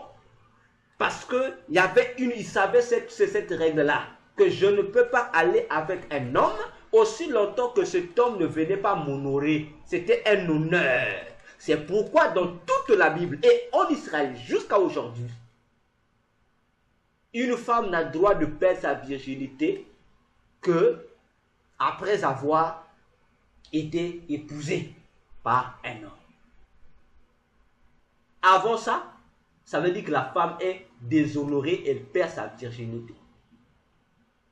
Alors, nous allons éduquer cet homme-là, cet impudique-là, ce polygame-là. Prenons Genèse 34, versets 1 à 6. Je vais juste lire 1 à 6, vous pouvez continuer la suite. Genèse 34, versets 1 à 6. Nous allons rester dans la pensée de Dieu. Nous ne sommes pas ici dans la pensée des polygames ou dans la pensée des impudiques ou dans la pensée des sorciers. Nous sommes dans la pensée de Dieu. Dans la pensée de Dieu. Suivant cette histoire. Dina, la fille que Léa avait enfantée à Jacob, sortit pour voir les filles du pays. Ici, on nous parle de l'un des enfants de Jacob. C'est une fille qu'on appelait Dina. Ici, ils sont dans le pays de Shichem, à Shichem. Là, Israël est là avec son peuple, c'est-à-dire Jacob avec ses enfants, ses femmes, ses serviteurs autour de son peuple. Et Shichem aussi est là avec son peuple. Vas-y. Elle fut aperçue de Sichem, fils d'Amor, prince du pays. Il l'enleva, coucha avec elle. Doucement.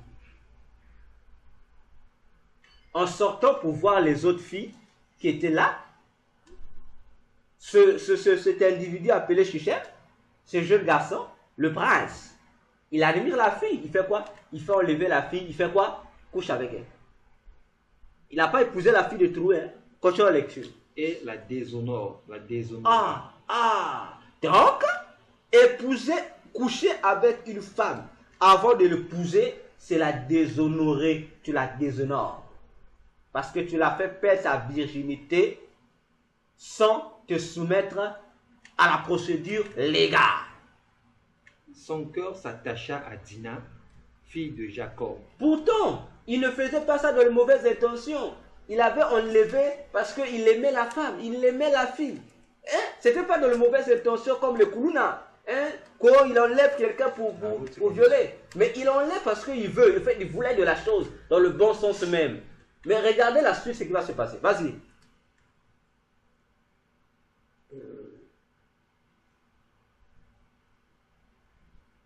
Son cœur s'attacha à Dina, fille de Jacob. Il aima la jeune fille et sut parler à son cœur. Et Sichem dit à Amor, son père, donne-moi cette jeune fille pour femme. Doucement. Oh. Mais ça, c'est qui vient parler? C'est le fils ou c'est le père du fils? Le père de celui qui a commis le délit. C'est le père de celui qui a commis le délit qui vient voir le papa de la fille qu'on vient déshonorer. Il dit quoi? Pourtant, ce monsieur-là sont des païens. Sont des païens. Et lui, le papa comprend que mon fils a commis. Alors, le seul moyen pour remédier à ce délit-là, c'est quoi? On doit épouser la fille. Continue ta lecture. Donne-moi cette jeune fille pour femme. Jacob apprit qu'il avait déshonoré Dina, sa fille, et comme ses fils étaient au champ avec son troupeau, Jacob garda le silence jusqu'à leur retour. Amor, père de Sichem, se rendit auprès de Jacob pour lui parler. Et les fils de Jacob revenaient des champs. Lorsqu'ils apprirent la chose, ces hommes furent irrités et se mirent dans une grande colère parce que Sichem avait commis une infamie en Israël en couchant avec la fille de Jacob. Délit, c'est un délit. Vas-y. En couchant avec la fille de Jacob, ce qui n'aurait pas dû se faire. Amor leur adressa ainsi la parole. Le cœur de Sichem, mon fils, s'est attaché à votre fille. Donnez-la lui pour femme, je vous prie. Alliez-vous avec nous, vous nous donnerez vos filles et vous prendrez pour vous les nôtres. Quelle est la condition que le Jacob a donnée? vous n'habiterez avec nous et le pays sera à votre disposition. Restez pour y trafiquer et pour y acquérir des propriétés. Quelle est la réponse de Jacob? Sichem dit au père et aux frères de Dina que je trouve grâce à vos yeux et je donnerai ce que vous me diriez. Exigez-moi une forte dot et beaucoup de présents et je donnerai ce que vous me direz. Mais accordez-moi pour femme la jeune fille. Les fils de Jacob répondirent et parlèrent avec ruse à Sichem et à Hamor son père, parce que Sichem avait déshonoré Dina, leur sœur. Arrête-toi par là, ils peuvent suivre la suite. Ici, on nous montre quelqu'un ici. Pourquoi il lui parle par ruse? Parce qu'il y avait quelque chose qui les énervait. Le fils là avait commis, il n'avait pas respecté la procédure. On dit le fait qu'il a couché sans épouser, on dit c'est un déshonneur, c'est un déshonneur. Donc tout ce que papa voulait couvrir, pour dire non, on va épouser, ça ne rejoint pas ce que dit Exode 22, verset 16. Est-ce Dina était vierge, elle était fiancée? Non.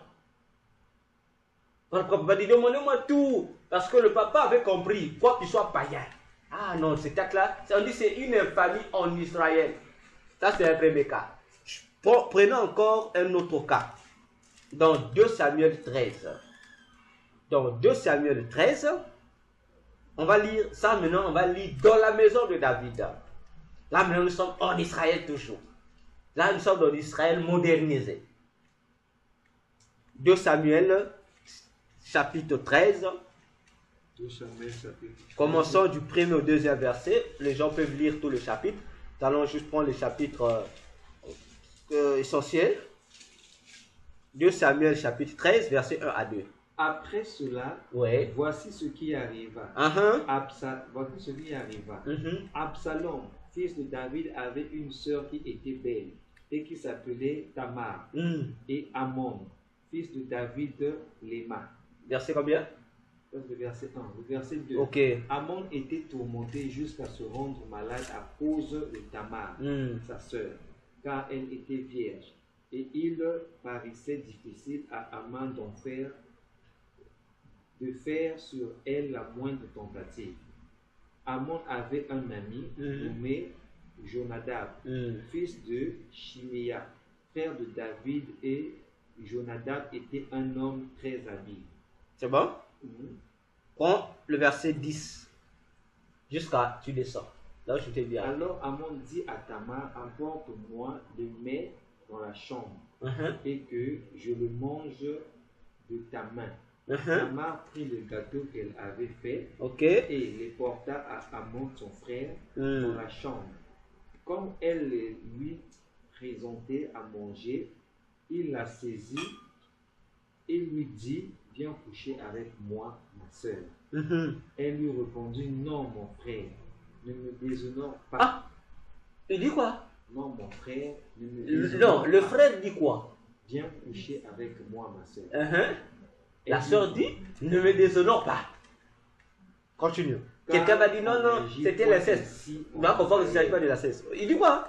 On agit au point ainsi en Israël. Continue. Ne commets pas cette infamie. Ça te rappelle pas la même phrase qui s'est passée à l'époque en Israël, on dit qu'avec Jacob, la même phrase qui revient ici.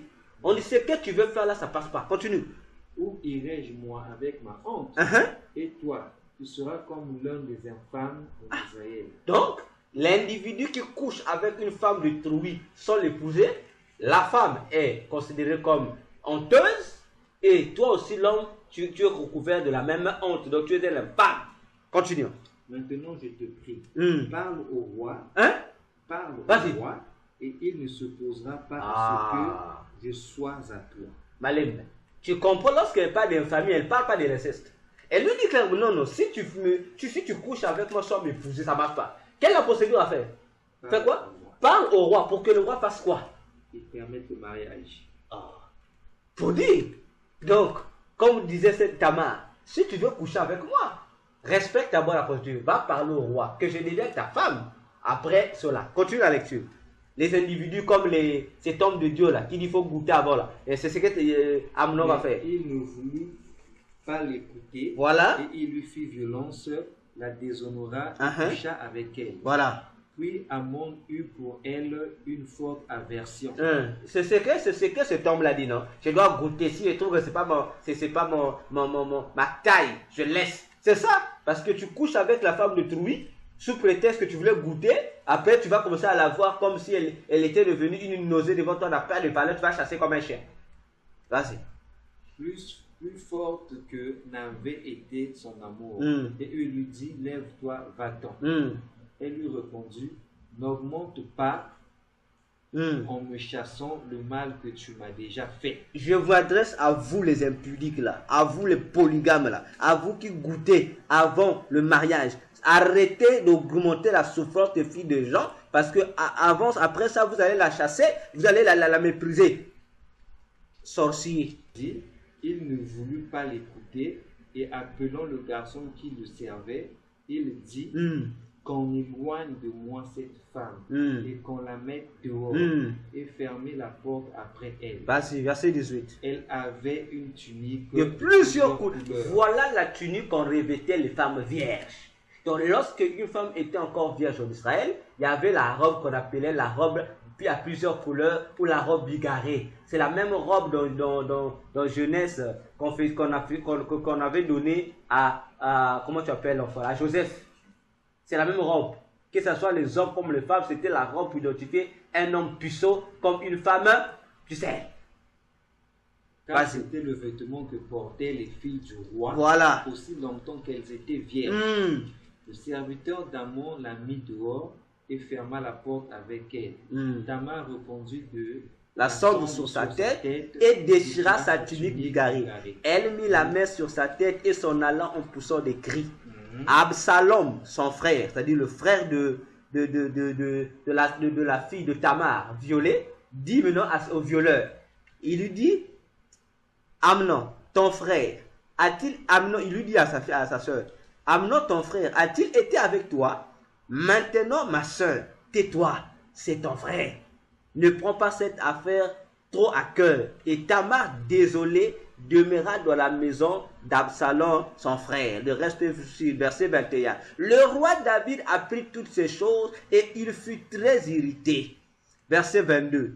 Absalom ne parla ni en bien ni en mal avec Amnon, mais il le prit en haine parce qu'il avait déshonoré Tamar, sa soeur. Donc, vous qui aimez coucher avec les femmes d'autrui avant le mariage, sachez que vous déshonorez les femmes d'autrui et vous êtes des grands pécheurs, des grands impudiques. Vous devez vous repentir.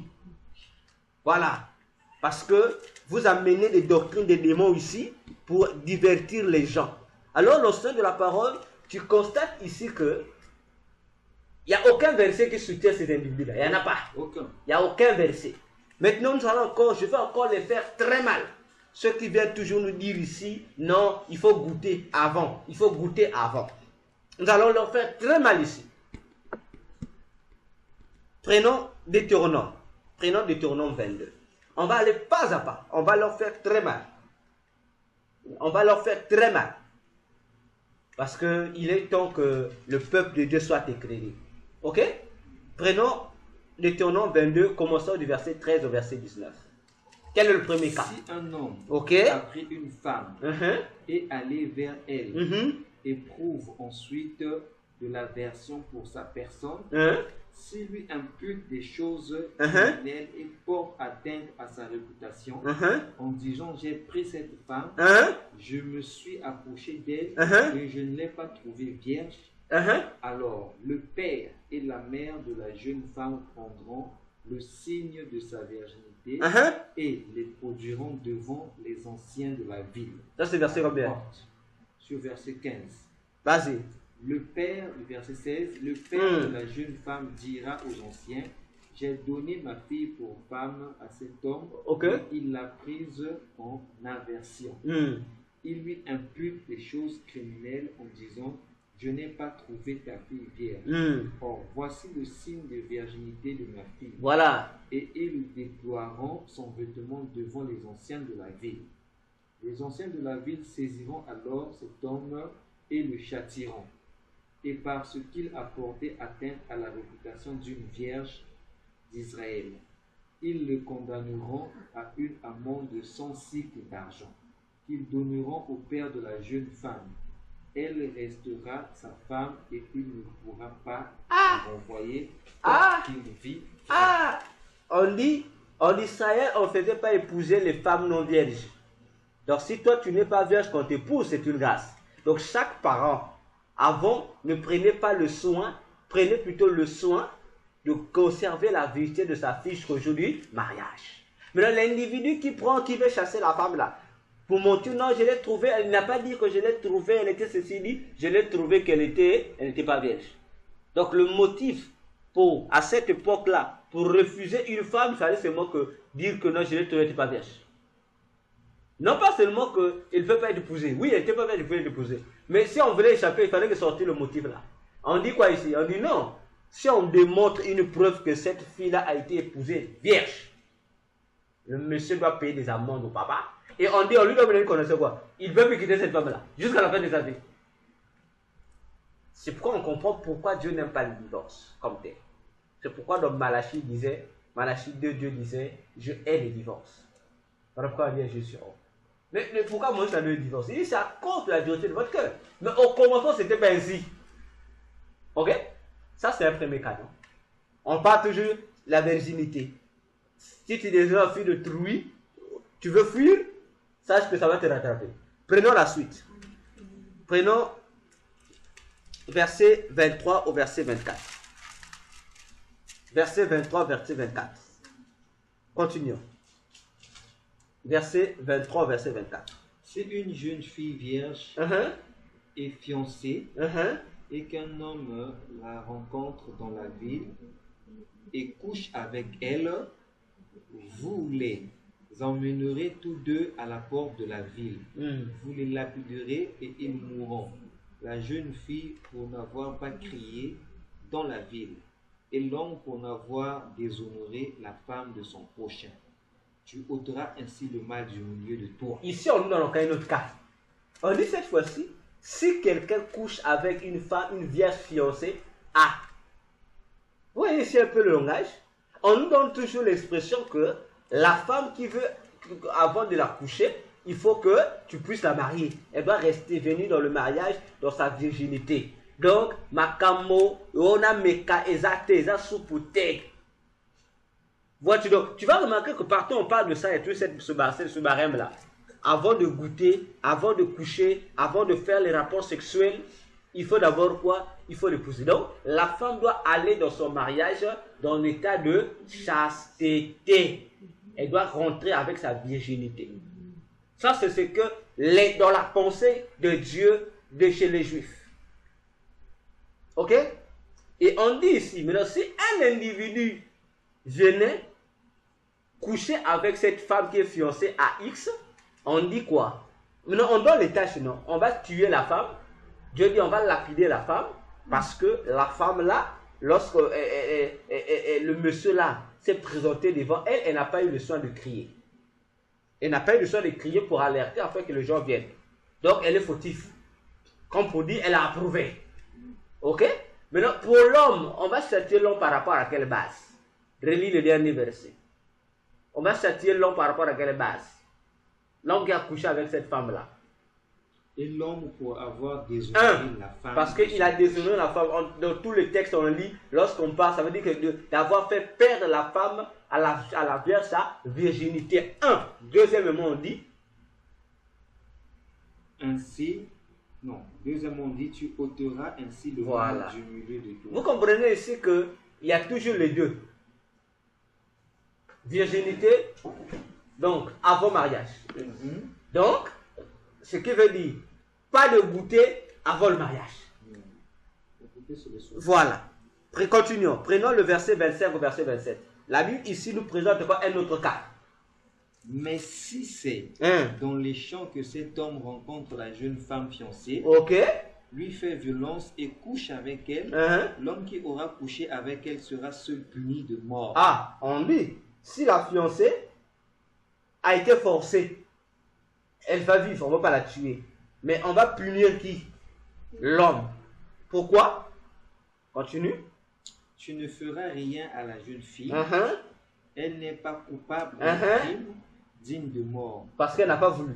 Car il en est de ce cas comme de celui où un homme se jette sur son prochain et lui ôte la vie. Voilà. Donc, elle n'avait pas consenti à ça. Donc, elle était innocente. Ok? C'est fini, non? Le verset 27, non? Prenons verset 28, 29. On donne encore un autre cas.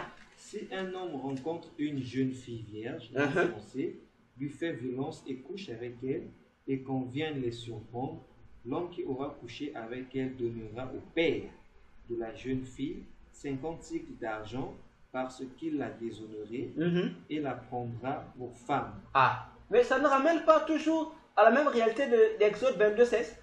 Et il ne pourra la renvoyer tant qu'il vivra. Voilà.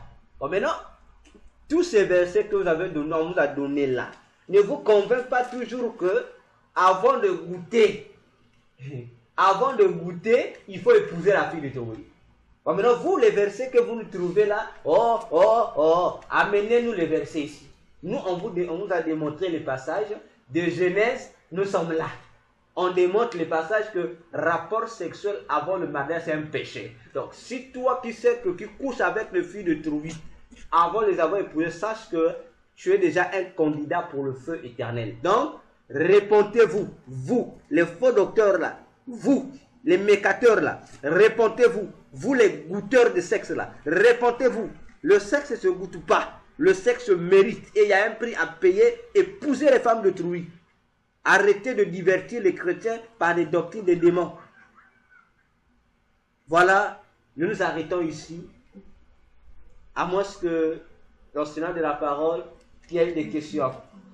C'est le même principe. Le principe sur pas de sexualité avant le mariage reste un principe inchangé. Que ce soit pour les vierges ou pour les femmes déjà qui ont perdu leur virginité. Tu ne vas pas dire, bon, comme on a parlé des vierges, bon, moi je vais chercher celle qui n'est plus vierge. Sache-le que le principe, qu'elle soit vierge ou pas, toi, avant de goûter, tu dois l'épouser. Quand tu épouses une femme qui a perdu sa virginité, il y a aussi un autre principe qui intervient vis-à-vis de la responsabilité parentale. Voilà. Et s'il faut ajouter quelque chose, c'est simple. C'est vrai que toute cette profondeur des Écritures que nous avons lues, la profondeur est venue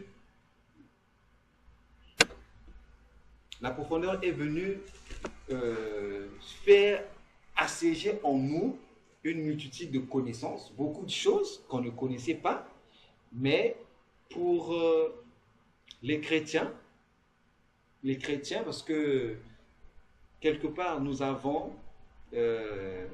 les bébés dans la foi, comme nous avons les adultes dans la foi. Mais je parle des chrétiens en général. Quand vous êtes face à une telle situation,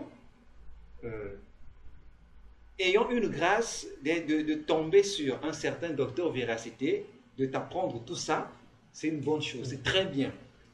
N'ayant pas cette grâce-là, je voudrais ramener à quelque chose. C'est quoi? Nous lirons simplement, nous ferons intervenir simplement Galates 5, à partir du verset 19, pour voir les œuvres de la chair. Allons-y. Galates 5, verset 19 dit, car les œuvres de la chair sont évidentes. Exact. Lesquelles sont l'adultère, la fornication, les souillures, l'impudicité, l'idolâtrie, et on a une multitude. Et on dit, ceux qui manifestent telles œuvres n'hériteront pas le royaume des cieux. Revenons sur le cadre de prendre, sur le cadre de goûter. Goûter, c'est réellement quoi? C'est ce que la Bible appelle par la fornication. Exact.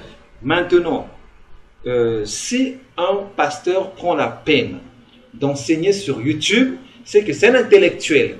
Il sait utiliser l'outil informatique, exact. Il sait utiliser la technologie de la dernière génération. Ça veut dire qu'il a été à l'école, ça veut dire qu'il a la maîtrise de la langue. Surtout qu'il dit qu'il a la connaissance de tous les mystères de Dieu. Voilà. Donc, la question à lui poser, que signifie fornication? La fornication, c'est quoi? Et on va répondre aux enfants de Dieu. Oui. La fornication, c'est simplement les rapports sexuels hors mariage. Exact. Et pour conclure, ça veut dire que quiconque pratique les rapports sexuels hors mariage n'héritera pas le royaume des cieux. Tu n'hérites pas le ciel. Si tu suis cet homme de Dieu, mon cher, crois-moi, il t'égare. Il égare. Tu n'hériteras jamais le royaume des cieux. Si l'apôtre Pierre était un pécheur d'homme pour le royaume des cieux, cet homme-là qui dit qu'il faut goûter avant là, c'est un pécheur d'âme pour Satan. Donc il est là, il fait tuer le poisson dans son bain. Il a dit, il te conduit vers le feu éternel. Il t'amène loin de Dieu. Ça réellement, c'est sérieux. Et nous savons aussi, dans nos églises, il y a des couples qui vivent en concubinage. Mais je dis bien. Non, je dis bien. Ici, non, c'est clair. Ce sont comme a dit l'enseignant de la parole toxique, ce sont des choses sérieuses. Satan, qu'est-ce qu'il est en train de faire en attaquant l'église? Il est en train de prendre des péchés, il est en train d'emballer les péchés pour leur donner des formes comme si c'était des sanctifications, alors c'est le péché. Et les chrétiens qui n'ont pas l'intelligence de la parole, qui n'ont pas la révélation, viennent mordre sur la maison. En mordant à la maison, ils sont pris, ils croient qu'ils sont sur les voies de Dieu, alors qu'ils sont sur le chemin du feu de l'enfer. Voyez-vous? Avant de te laisser continuer avec le mot concubinage, j'aimerais expliquer les gens ici. Les gens doivent comprendre une chose. Dans la Bible, vous voyez qu'on parle, on dit les gens avaient des concubins. Par exemple, Salomon, il avait 300 concubines. Et les gens s'appuient sur ça pour dire que c'est voilà la preuve que on peut vivre ensemble sans pourtant nous marier. On pense à Salomon. Il y avait des concubines, on dit il avait 700 femmes et les concubines. Donc, dans la tête des gens, lorsqu'on parle des concubines dans la Bible, il s'agit des unions libres. Donc, un homme et une femme qui ne sont pas comme mariés et qui sont ensemble. C'est faux. C'est faux. Avant de pouvoir adapter les choses à notre compréhension, il faut que nous apprenions d'abord à interroger les propriétaires de cette culture. Dans leur culture, lorsqu'ils parlent de concubine ou concubinage, c'est quoi? Les Juifs, lorsque les Juifs parlaient autrefois du mot concubinage ou concubine, on ne parlait pas des unions libres. Non, c'est faux et archi faux. Chez les Juifs, lorsqu'on parlait de concubines ou concubinage, on faisait allusion à quoi? Ce sont des femmes, des jeunes femmes. Ce sont des jeunes femmes qui sont épousées. Elles sont épousées. Ce n'est pas qu'elles viennent là pour vivre ensemble, comme on dit chez nous, Yakatovana. Non. Ce sont des femmes qui sont épousées pour être ce qu'on appelle les deuxièmes femmes. Qu'on dit chez nous, les femmes de deuxième bureau. En bon français, on dit les femmes de deuxième rang. Comprenez?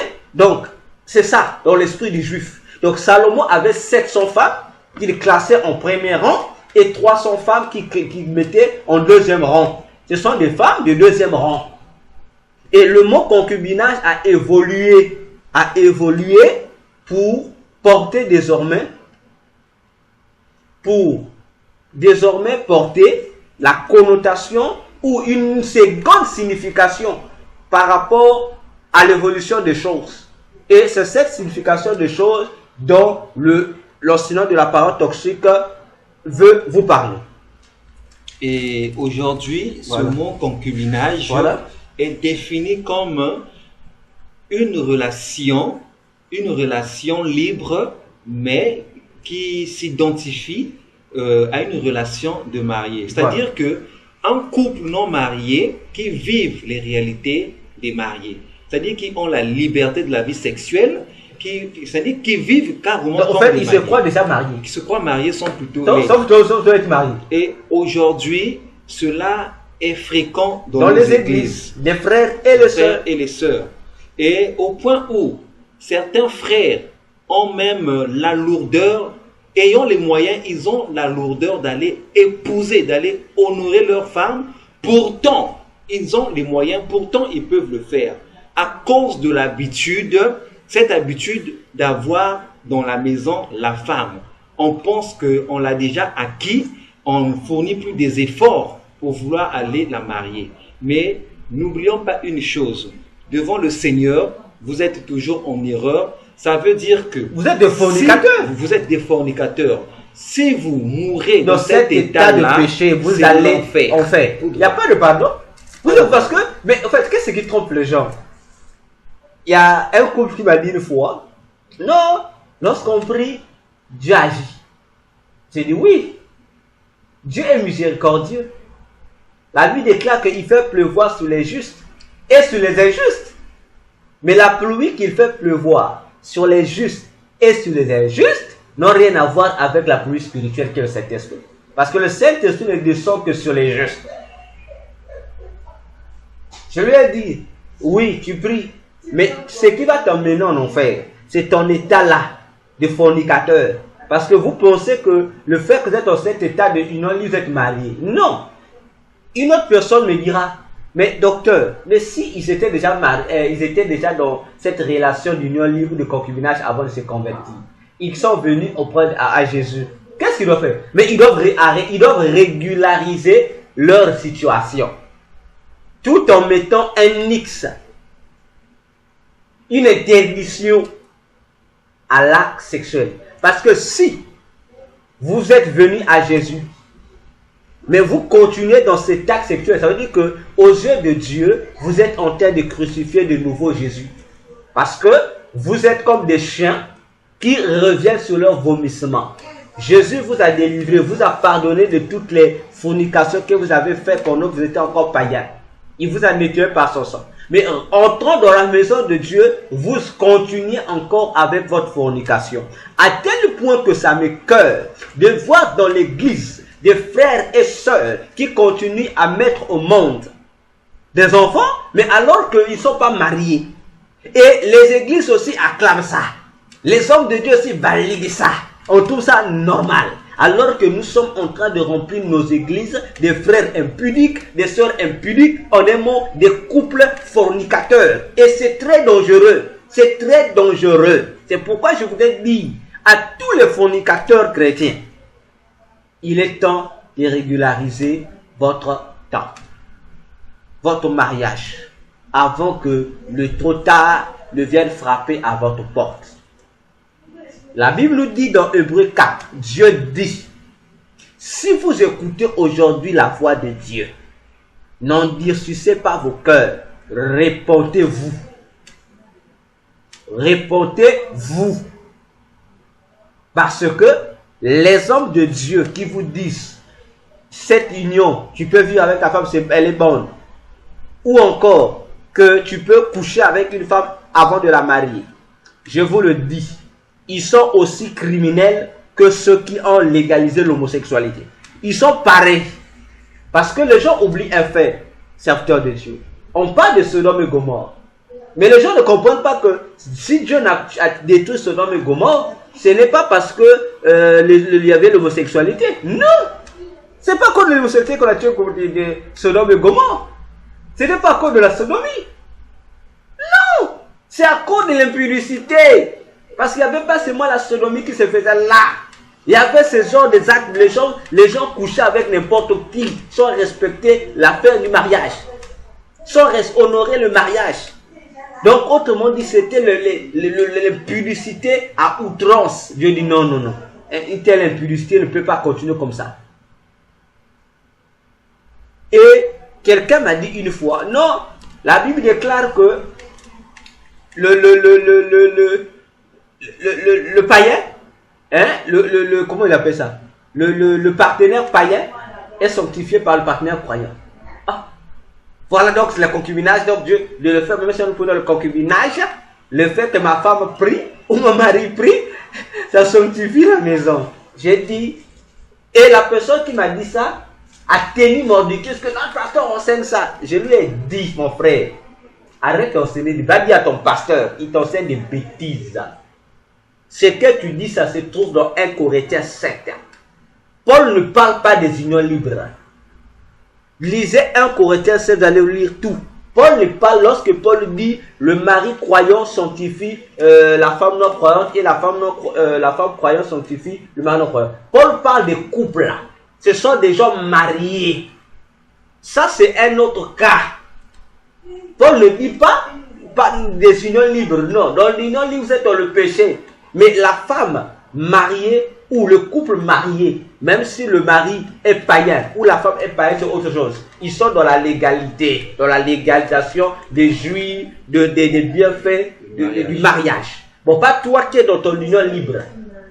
Et à cause de ce péché-là, comme disait l'enseignant de la parole toxique, à cause de la fornication, plusieurs chrétiens vont en enfer. Parce que ce sont les fornicateurs. C'est rare, difficile de voir les chrétiens menteurs. Mais c'est facile de voir les chrétiens pudiques et les chrétiens fornicateurs. C'est facile de les voir. Parce qu'ils ont les gars, comme tu as dit tout à l'heure, ils trouvent maintenant que c'est normal. On dit fait qu'on est comme ça, c'est normal.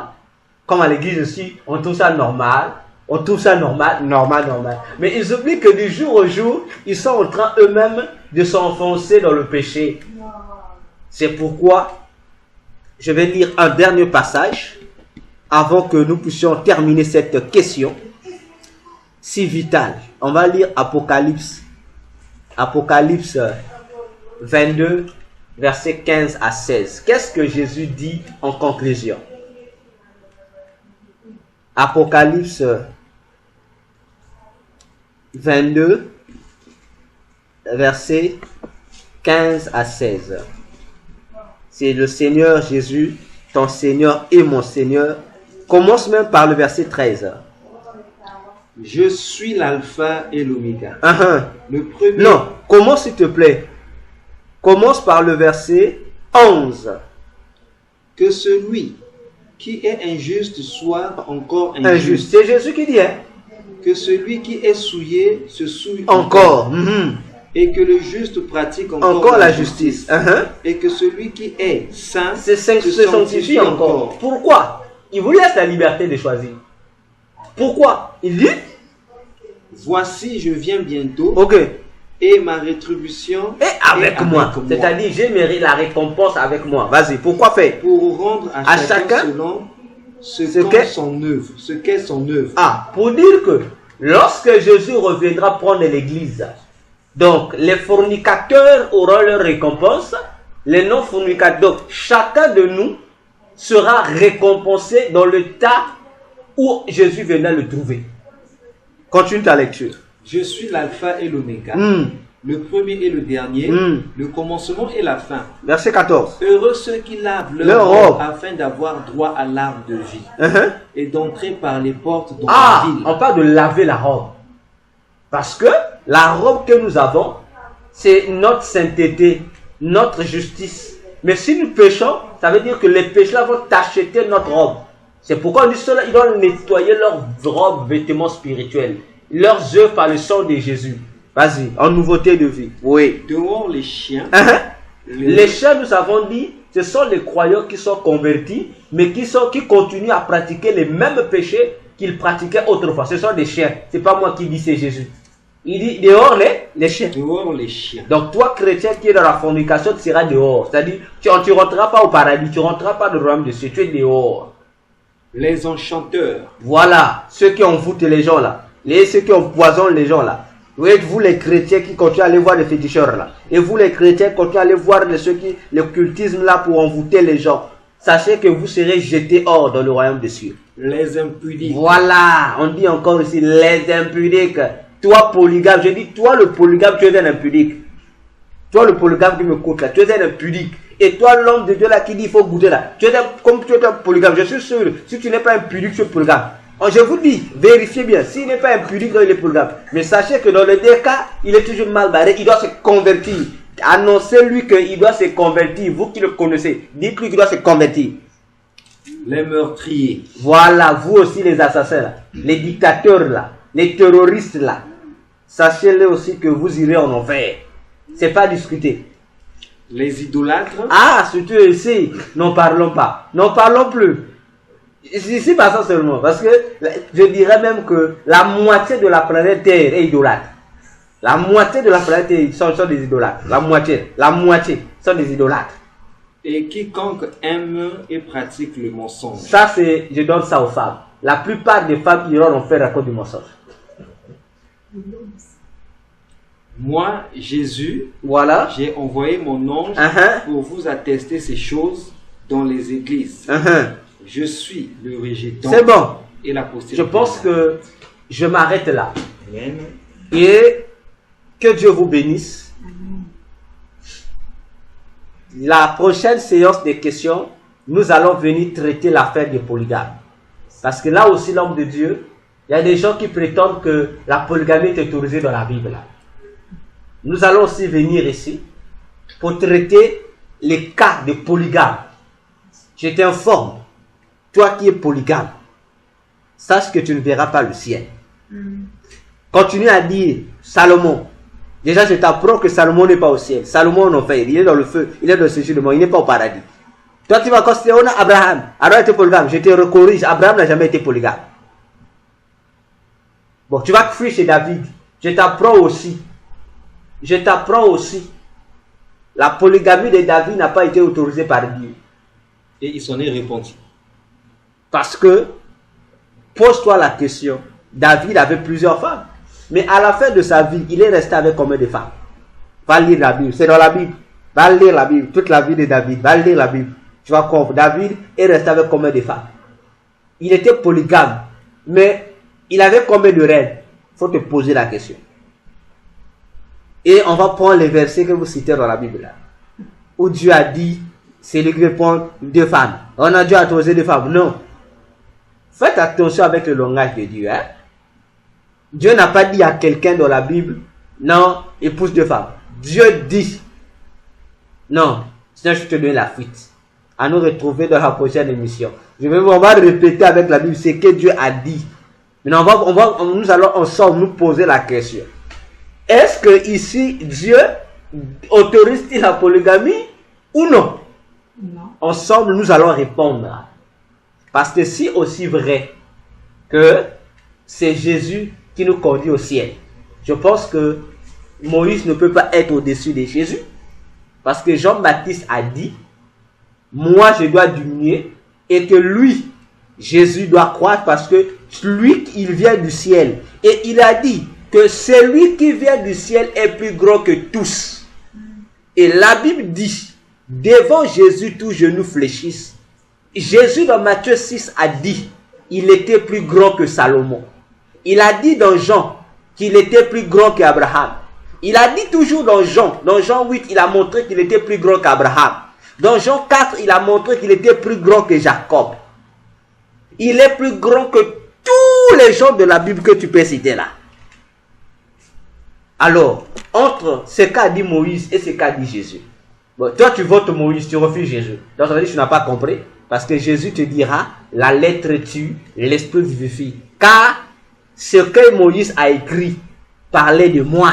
Et Jésus a dit aux pharisiens et aux docteurs, le faux docteur de la loi qui le condamnait, il leur a dit, au jour du jugement, ce n'est pas moi qui vais vous condamner. C'est le même Moïse là, que vous lisez là. Le même Moïse auquel vous prétendez être des disciples. C'est Moïse qui va vous juger. Parce que vous n'avez pas cru en moi. Voilà, bien-aimés. Que Dieu vous bénisse. À nous retrouver la prochaine. Bye bye. Partagez la vidéo massivement. Que Dieu vous bénisse. Bye bye. Ok.